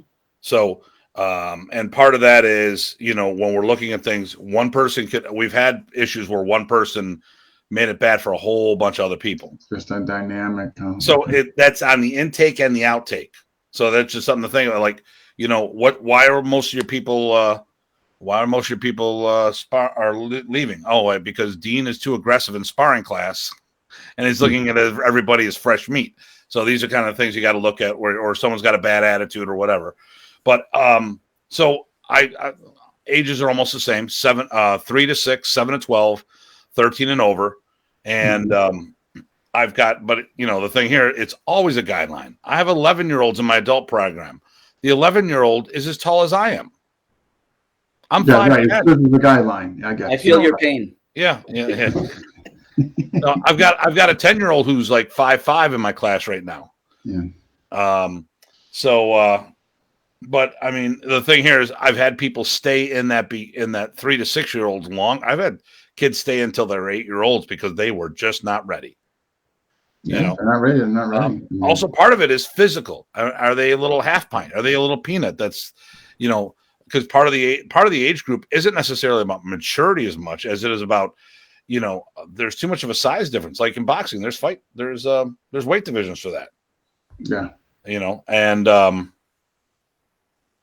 that's the problem. Roy said the same thing. Ramos, I have 10-year-olds that are taller than me.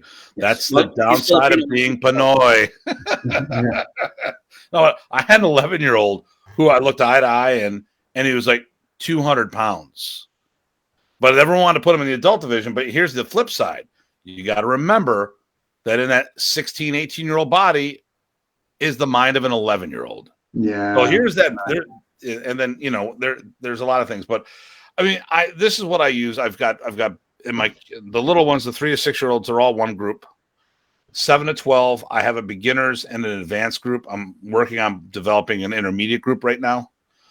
In adults, it's just adults right now. It all depends on the numbers of the club, and you put in, when there's enough numbers, you'll put in an advanced class, and remember, there are no hard set rules. With all the stuff that we're saying, you got to figure out what's right for you. Or the kids that are existing there, like Guro said. I mean, like if who's there existing, and both well said on both these. What you go ahead, Guro. Go ahead. Really quick, I once in a while I don't post as much of my live class because of privacy of some of my students, but my Saturdays went from being 2 classes on Saturday to like being 6 or 7 classes on a Saturday. But it started with a single family class. Huh.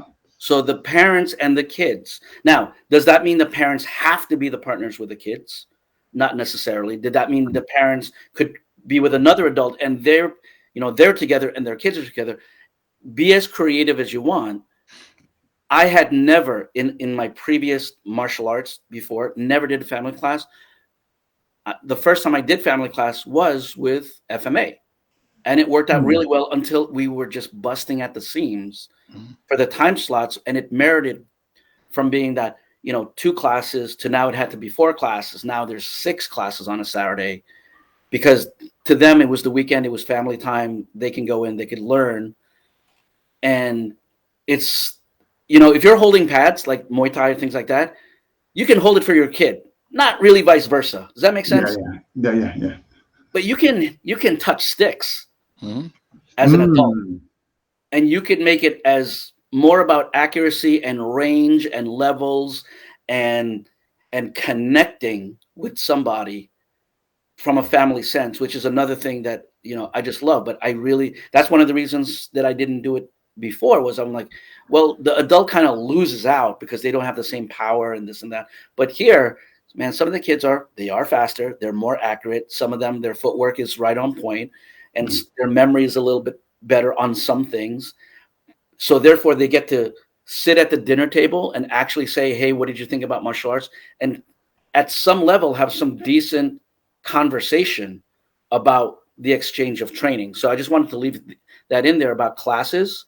Okay. No one will do a family class if you never offer it. So it's one of those things sometimes that you could say, here would be a great idea, because some families don't want to bring their kid, then come back, bring them out, then come back for their class and come back. It's just too much You could literally double the number of students if you made it convenient for the family to join as a family. So that's incredible. I wanted to throw that in there too. And that you got, wow, folks, you're listening. Again, regardless of what you got, family classes, you might want to look at them.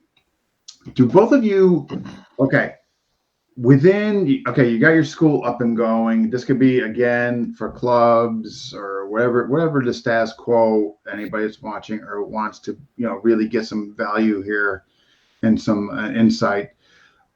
Leadership programs, black belt clubs. Both of you guys do them? Gures? Yes. I don't call it black belt club. I have a leadership club and a warrior club. So I have my basic program. I have my warrior club for obvious naming reasons. So we'll be doing our stand-up sparring, our padded stick sparring, our grappling. All of that can be in there, but that is an upgrade, which also is more money. And then leadership as well. So therefore, I am not. I would be very fearful to grow my little kids program and junior program if I was the only one who could try and teach them, because then I'm just corralling kittens, right, so to speak, right? The leadership program by default is that. And I had a great conversation with a student, someone who had trained before, and I was talking to a teenager, and they were overhearing, goes, martial arts is great because even from a transcript point of going to college, if you volunteer at the library, that has some merit. If you're part of a leadership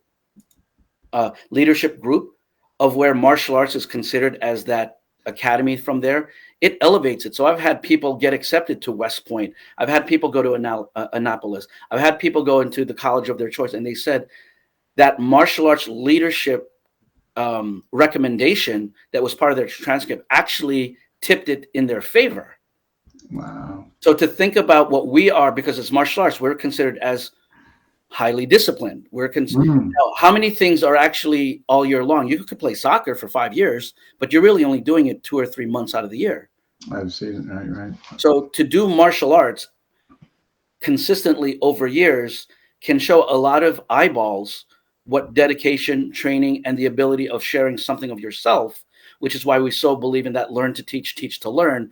I could develop to be a black belt for myself. Is that the end goal, or is helping the community part of that? To create a program and guide them through that almost makes us have to learn how to be better leaders too. So how can we present a leadership program if we don't put ourselves under a leadership program, under a mentor? Back full circle. So if you never chose a mentor, you're telling them they never needed one technically. Right. Just joining this basic group to do one, single-minded thing, as opposed to we are here to do, and now put that into your mission statement or whatever there. So I'll repeat myself. I'll always loop, because this is something that I learned by not doing it in the past, and now I've learned to do it now. So the thing that I do now references something all the way from day one, from that marketing, from that intro, from that basic program, from that separation of group, now into that leadership program. And if we don't offer it, that's a good reason to quit, because it's just like, am I just going to do another year of the same thing? Yeah, without going anywhere else or climbing or what have you. No, because you can renew a gym membership, but people upgrade their cell phones. Yeah. Okay. Why do they upgrade? People spend an extra $1,000 on their cell phone for 2 more features, but their old phone had all the same features except those 2 other features. I just can't. It blows my mind. So so if you think I'm going to renew something, you could always renew a basic program. Yeah. And be very happy with it. You just understand they're just renewing a basic program. So I've had students that had been with me for 15 years, happy with staying as a level 1 student, because that's all they wanted to do. They weren't trying to spar. They weren't trying, whatever is considered as high level. It would be weird for me to say, no, you could only stay in my school if you only strive to go higher, higher, higher. Some people are degrading every year that maintaining is actually improving. Just by being consistent. Being consistent is actually improving, because some people every year get worse habits. They physically decline, et cetera, et cetera. So by appropriately labeling your courses, we don't sell classes, we sell courses. We have a menu of programs. We don't sell classes. I like that. Right? Well, how much is this class? Well, we have several different courses. And then by getting them to do one of your trials or intros gives them a chance to audit the different courses. It's higher education. Isn't that what you do at university? Exactly. Right? That's what university is. It's like how long can you join college for, Dean? 4 years. Or you go to the registrar, you could only sign up for a semester. Oh, a semester at a time. Correct. Right. No, but I say this all the time. They're like, it's 4 years. No. A goal could be, I want to finish in 2. It could be in 3. Or whether you get associate. At the moment, the only course I can offer you is this. So if somebody says, I got this, great, our basic program. See if they can consistently do that. They can have all the goals, and as a coach, we can help them reach those goals. But can you show up twice a week? Can you do that for me first? Yeah. Because some fighters, there's people watching this. Some people are like, I want to be a fighter. I want to be a champion. I'll come in every day. And you know what happens, right? The first time there's a barbecue, I got to miss class. The first time the girlfriend invites me out, I got to miss. Those people that will want to go hardcore, can you at least give me 2 days a week on a regular basis before I could recommend you into something more? No, well said. Yeah. Datu Tim. So what say you on that? As far as what you might have in your recommendation on it, leadership programs of black belt clubs. So we do currently not doing a black belt club membership at the moment. I'm doing a leadership program. We call it TNT, Teachers in Training. So people can we handpick people for that course that help out and teach. We are going to be getting back into some other courses. It's just, once again, COVID threw a lot of wrenches in the plans, and it's that recovery phase. But these are some things that I'm going to be doing down the road. But let me rephrase this, though. Let me clarify. If belting is what you're doing, which modern arnis and kombatan are 2 arts in Filipino martial arts that use belts, and the traditional, there's 10 to black, and then there's 10 degrees of black, more or less. So you shouldn't have to join a black belt membership to become a black belt. Okay. So a lot of people get this. I know people who've done this, though, that if you don't join the black belt membership, you'll never be a black belt. You know what? We can politely agree to disagree on that one. But at the end of the day, a black belt membership or a premium membership is okay. The phrase is black belt, but really it's a premium membership, an all access pass or a greater access pass. It's your VIP membership. So a lot of times there's 3 tiers. There's basic, there's the black belt club, and then there's the masters club. And then there's you can do leadership teams, you can do competition teams. We're going to get into all the little details on all this other stuff, but basically any kind of black belt club membership really is an all access type pass or a greater access pass, but it shouldn't prevent anyone from becoming a black belt. So if people think, well, you won't, if that's what you, or your instructor pass, I mean, whatever you, like I said, levels, belts, I mean, bandanas, it doesn't matter what the hell you're using. Robert Castro from Escabaldon was using wristbands, whatever, it doesn't matter. But none of that should keep you from becoming one. There shouldn't be, you have to join this membership to get there. Now, it could be, I'm not going to teach someone any blade work.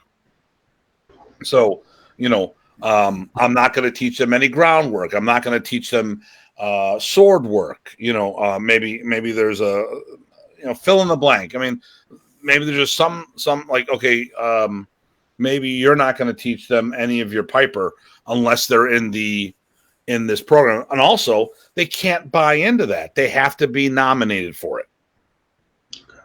And no one should just be able to walk in and join black belt membership. First of all, you have to be in the basic membership. This is your vetting process. Let's say you and let's throw it around. We're talking about business all the time. Let's say you say, "Well, I want to be hardcore." I go, "Listen, Taibo was one of the best things for the martial art industry because it brought so much money in, and you offered a program to the community that brought in so much money that you could run your martial arts as hardcore as you wanted."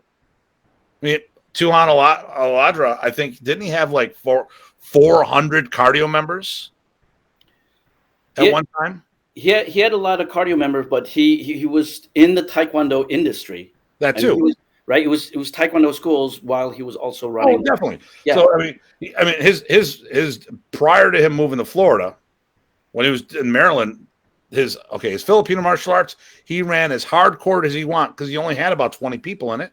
I know because I saw him at all the tournaments and seminars.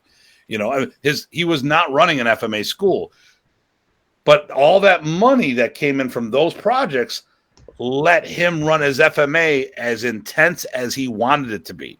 So the same thing with this. You could have an elite course that you vet people through and say, hey, these are my bangers, because not everyone's going to be a banger, So there's a whole bunch of things that you could actually, instead of saying just black belt club, like Ace was talking about his warrior program and all this other stuff. I mean, we're all going to have all these other little sub programs.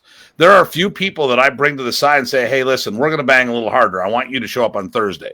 All right. And it doesn't have to even be money based, but the thing is, with all the other people doing it the main way, it allows you to do other things your way.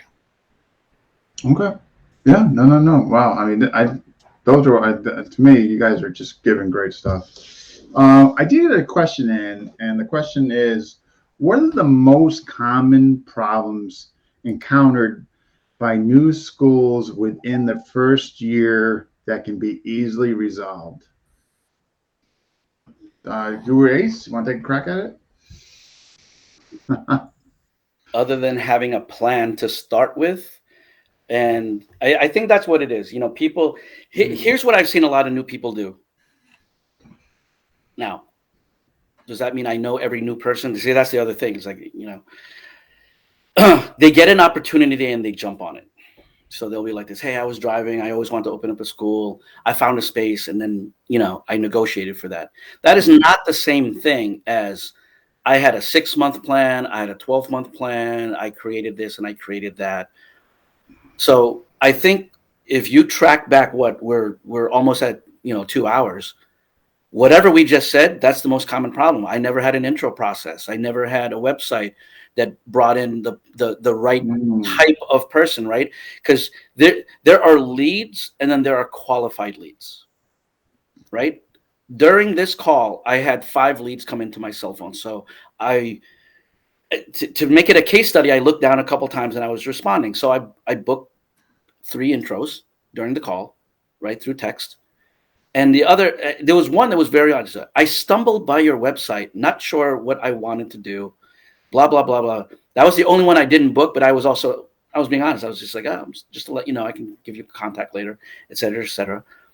But it was one of those things of, but what do you want to accomplish? What are you trying to do? And a lot of people get surprised with what was successful for them when they get going and they get off track. So when I started, I told you I started as International Martial Arts Training Center. Mm. I also had a partner. Not when I started, I had a partner going like after I had opened. And then he goes, we really should, and to jump on what Datu was saying, we should have more cardio kickboxing classes, because this was back in the 90s and things like that. And we actually had this thing called Academy of Cardio Kickboxing. I hated it. I didn't want to do it. It wasn't there. He said, and this is a true story. He goes, no, you do your hardcore martial arts. I'll handle the cardio kickboxing. And he contacted me one day. And he's just like, man, I hurt my ankle. You got to cover for me. I go, I told you I didn't want to do it. He goes, no, you got to cover for me. I hurt my ankle. So I do the class. And then he comes in at the end of class, walking totally normal. And he goes, who liked his class? And everyone's just like, we like him better than you. Like, that was like a joke. We actually like him better than you. He goes, and he pointed and goes, I told you. And the point that I'm saying is, you can get pulled and saying, I could do this, I could do this, I could do this. As long as you're okay with that and that's sustaining your business, that's fine. If you want to say, I want to get better at really good at this Filipino martial arts school and I want to grow it, I just need more experience on how to make this better. Right. That could be that too, because by changing and adding different things distracts you sometimes from just getting better at the one thing you were supposed to get better at, period. In the first place. Right? And you might have seen that in MMA. It's just like, hey, I was at whatever karate school.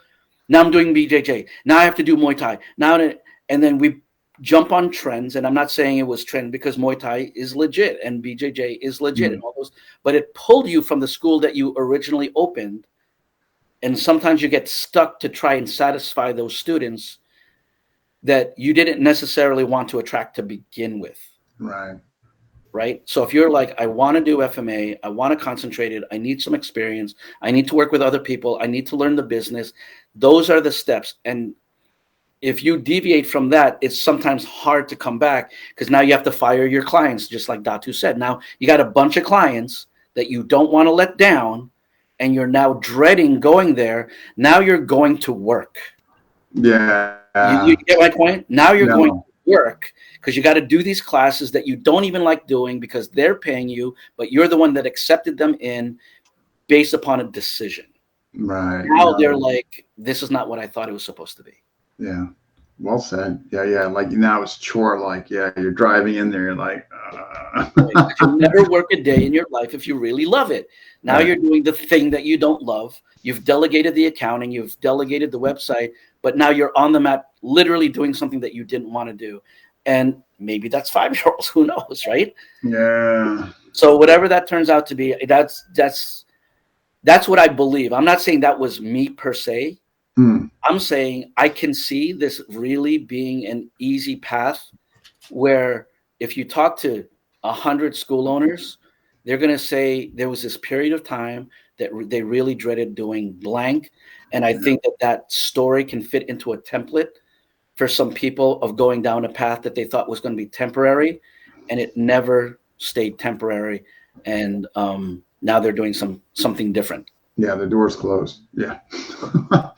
Datu Tim, same from the question I got in. What are the most common problems encountered by new schools within the first year that can be easily resolved? You need to have someone to consult. I mean, it's real simple.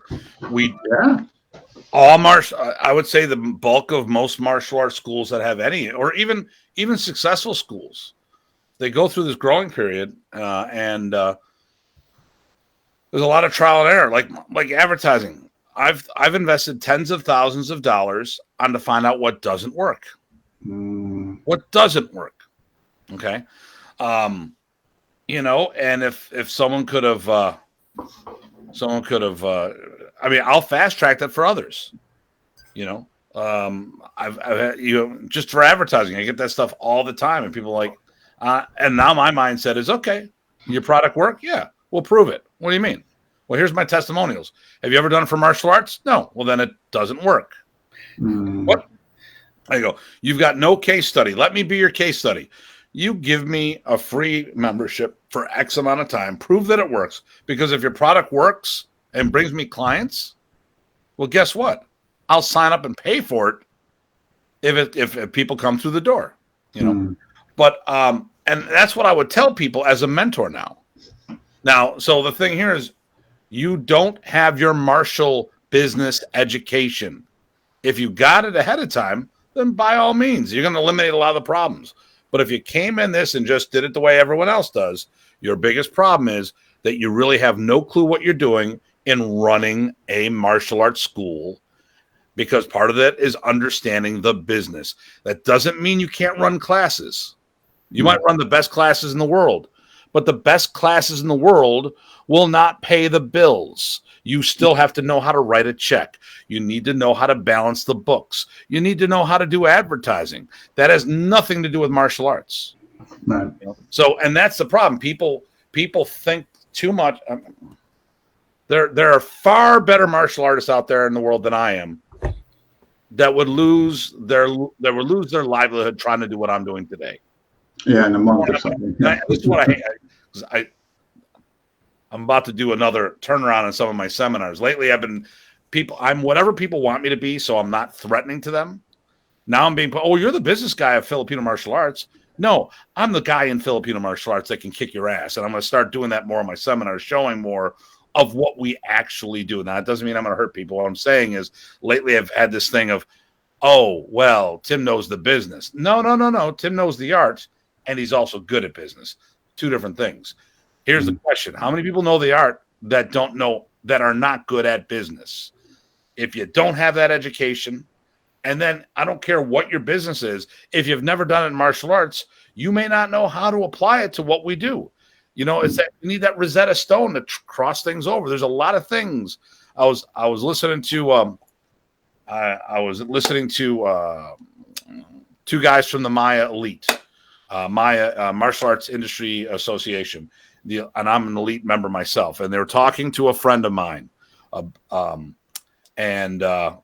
was in this, and he was one of the guys that used to hop around. Bill Birch. We were all in the entourage of the Big Three, which was Remy Pracis, Wally J, and George Dillman. We all hung out together, and he had a guy who was a business guy that was his partner for a while, and wanted to help him out. Everything ended properly. But the guy really didn't know what he was. I'm a good business person. I'm good at advertising. None of that worked because he didn't know how to advertise for this industry. And eventually my friend Bill bought him out in a nice way, paid him interest. That was all good. But the thing here is, too many people think, it's a business. It all works the same. No, it doesn't. So you need to get a mentor in the martial art industry. And you know what? I have no problem saying that I'm a student of somebody else in martial arts, let alone martial business. Yeah.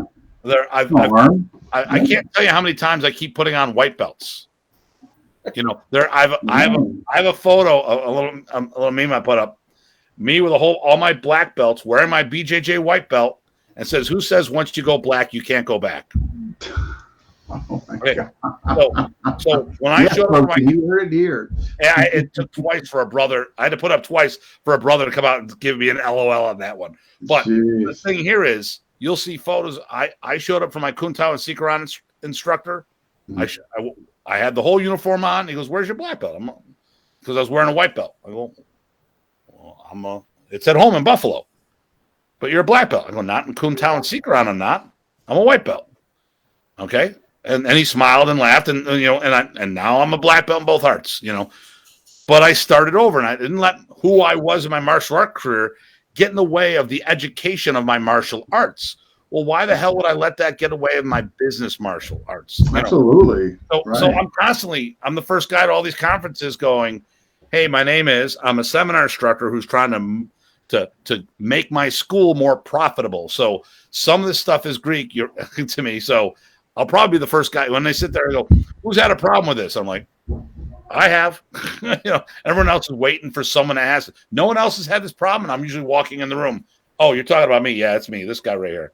And then the other thing is, hey, let's not be afraid of other things, such as, we had a conference like, what do you all want to do this for? And I'm typing and I'm dyslexic, so I can't type fast enough, so I don't even bother. And they're all going, well, I want to offer opportunities for my members, and I want to give my students the opportunity to do this, that, and the other thing. Screw that. I want to get paid. I want to provide for my family. Listen, this is like on the airplane. What do they tell you when the masks come down? Yeah. Put the mask on you first and help those who can't help themselves second, because if you help them first, they can't help you. This is the same thing with my business. I want the same for my students as I have. Right. But first, I got to get it right for me. Yeah, before you can pass it on. The struggles that I have. I'm not about not helping. I mean, we wouldn't be doing this damn show if we didn't want to help the community. No one's paying me. There you go. Case in point. You're not paying me. And if you're paying Ace and not me, I want double. But but the fact of the matter is, there's nothing wrong saying you want to get paid. Okay? No. And I want to help my people, but first I got to get it right for me, so then I can make it easier for my people to do the same thing. And once we sit there and check our egos at the door and say, I don't know something, then you'll do better. So you need to have that business coach, and that's the biggest part. No one wants to admit they don't know what the hell they're talking about.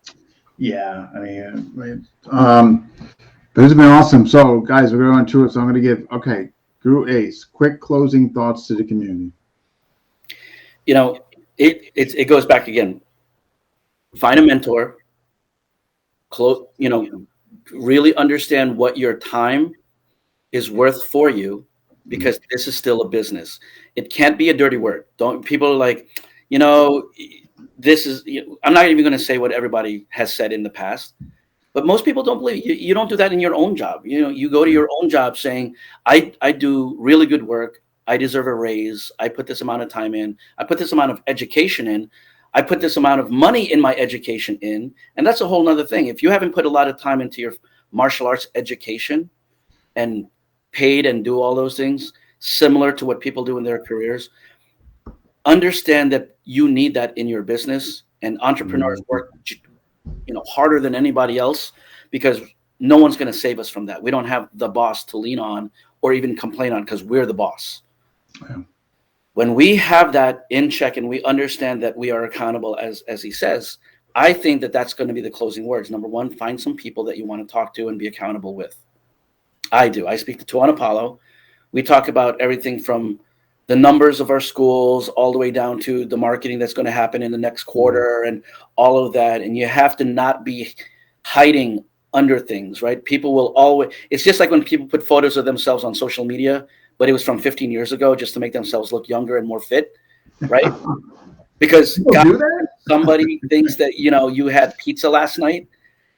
We have to be very honest about our business, because numbers don't lie. They will never lie. Yeah, numbers. We have to make sure, especially with a time as volatile as right now, where gas could be one price and it's another price, right? We have to make sure that we're super secure in the decisions that we make, and use at least the strategies that we talk about in our martial arts. We have to use those strategies in our business. Now, between the people that are here right now, I'm sure we're all willing to take a phone call or Facebook message us and just be like, hey, here's a great place that you can talk to. Here are great people. I definitely have websites to recommend, marketers and funnels and intro procedures and all that. That is all wonderful. We all have things that we can use, because those are just tools. Tools left in a shelf, in a table, are still absolutely useless unless we go out there and learn to be skilled craftsmen on how to use those tools as well. All right. So we've had a few installments with this, had a great time, very privileged and honored to be asked to be a part of this. The best thing that I can try and do is go from having my school and right now I'm a school and a club. So I have like 2 locations, but they're not 2 full-time locations. I have a full-time location and I have one soon to be a full-time location. And the time that becomes 3 locations, people will be like, what's the problem with getting 2? If that's what your mission is, right? If it's never done, the most spectacular thing in the martial arts industry is you have a school. That cannot be the legacy of Filipino martial arts, that it's the most scarce thing that somebody has a school. That should be like a typical standard now. It's like, go to the community, offer to the community, do great business and create the next leaders from your school.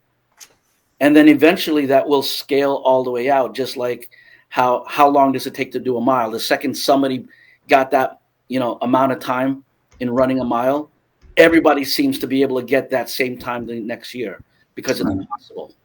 So it's out there. I have pressure, right? I don't mean I have pressure. I'm putting pressure on myself. If I could do it once, could I do it again? Could I create leadership and staff and legitimate guros so that now that turns into 3 full-time locations, et cetera, et cetera, et cetera. That's my personal goal. Putting that on me. If I try and do that without mentorship, I'm just silly and not following my own advice.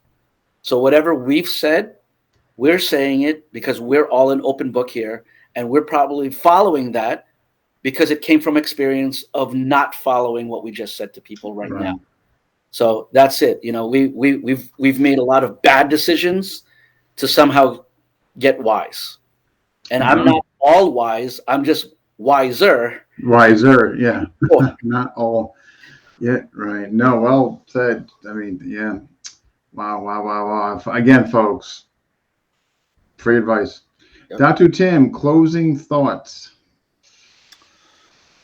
Well, listen, hopefully we inspired people to, I hope so, look to do some things here. And whether it's just leveling up, like I said at the beginning here, trying to get more people involved. I mean, for me, a lot of this has to do about the art moving forward.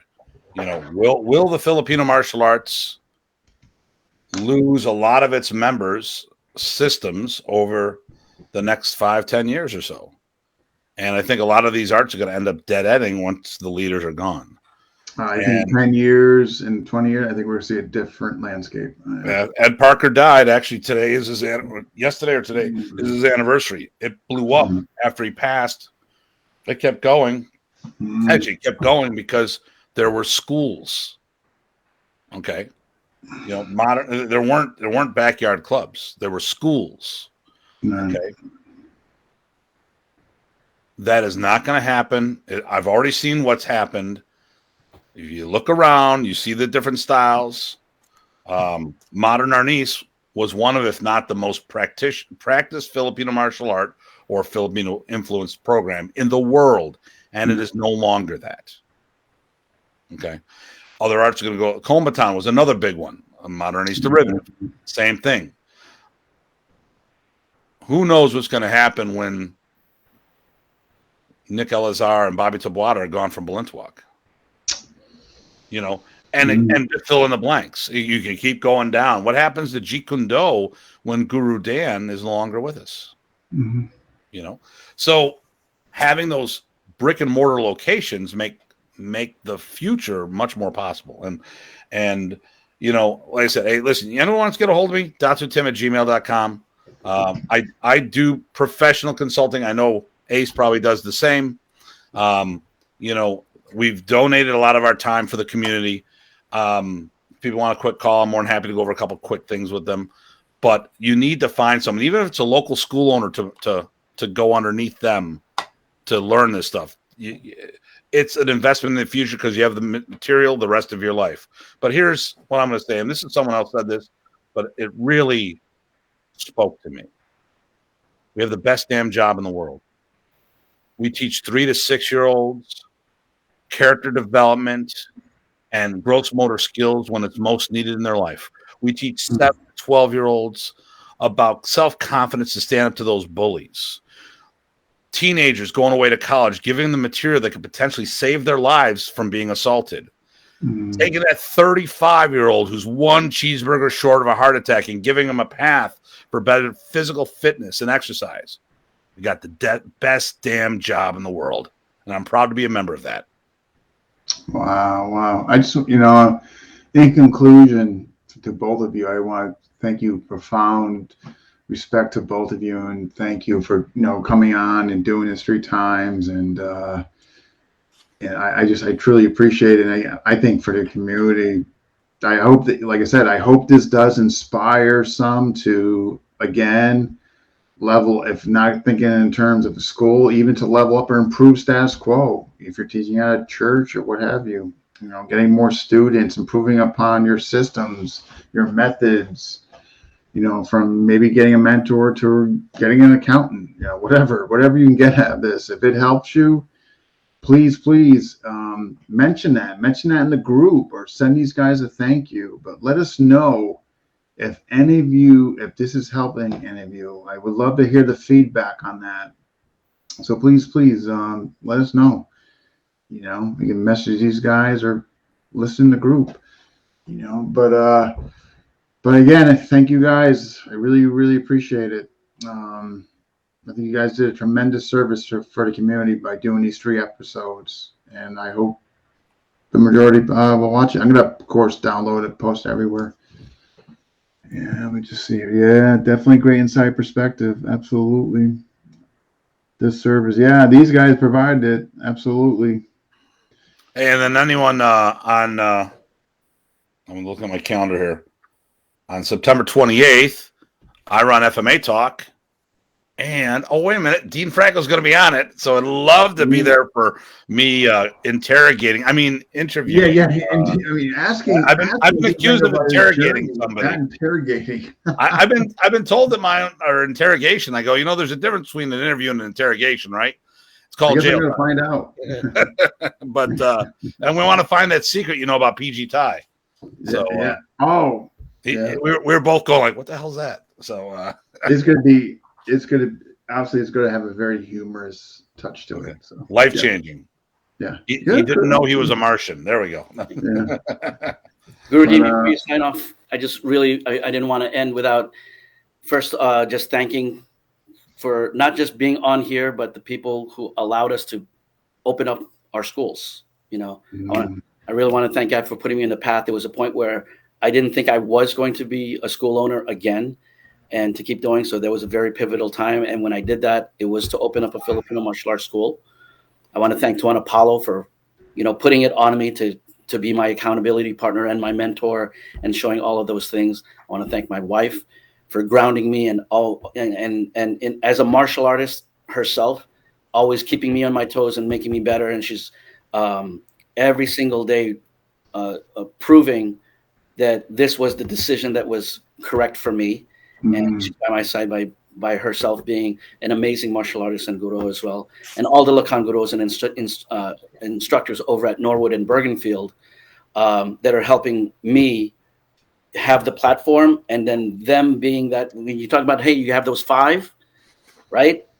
I'm very, very thankful for all of those Lakan Guros over at my school as well. LG Ronnie, LG Mike, we have LG Queenie, we have LG Grace as well. Working through them and what they can be able to help in the community makes this not just a passion project, but something that really makes it feel like family. So I don't feel like it's work all the time. So before you sign off, I thank you for those couple minutes. But being here for the time, it only made it possible because of those people. No. This is a place to do it. Absolutely. Yeah. And again, kudos to both of you. I'm sure this won't be the last time we talk. I'll come up with another theme. Don't worry. I'm getting more creative in my older ages. So, but you guys be good and have a good rest of your Sunday. And I'm sure we'll be in touch. All right, guys. You take care.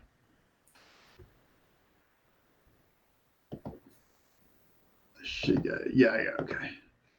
All right, that wraps up 270. A little on the longer side, but I think well worth it. I just truly hope somebody out there that watched it now or will watch it when it's on YouTube can really get something out of this, and whether it be inspiration to go bigger or open up a school or just improve status quo. But hopefully, who is next? That's a very good question, and I'm going to look at my lists. Probably should know this. Hawk, have to schedule with Hawk, so he will be on, and Nick Papadakis. I hope I'm pronouncing that correctly. I'm sorry if I didn't. We'll be getting him on. Yeah, that's going to be this week because this month is coming to a close in 10 days. Yes, look for those two. I will definitely have the days sooner than later. But yeah, look out for that. Those two coming on. All right, folks, if you haven't already, please subscribe to FMA Discussion, where all our money goes to charity. And then until then, we'll see you next time.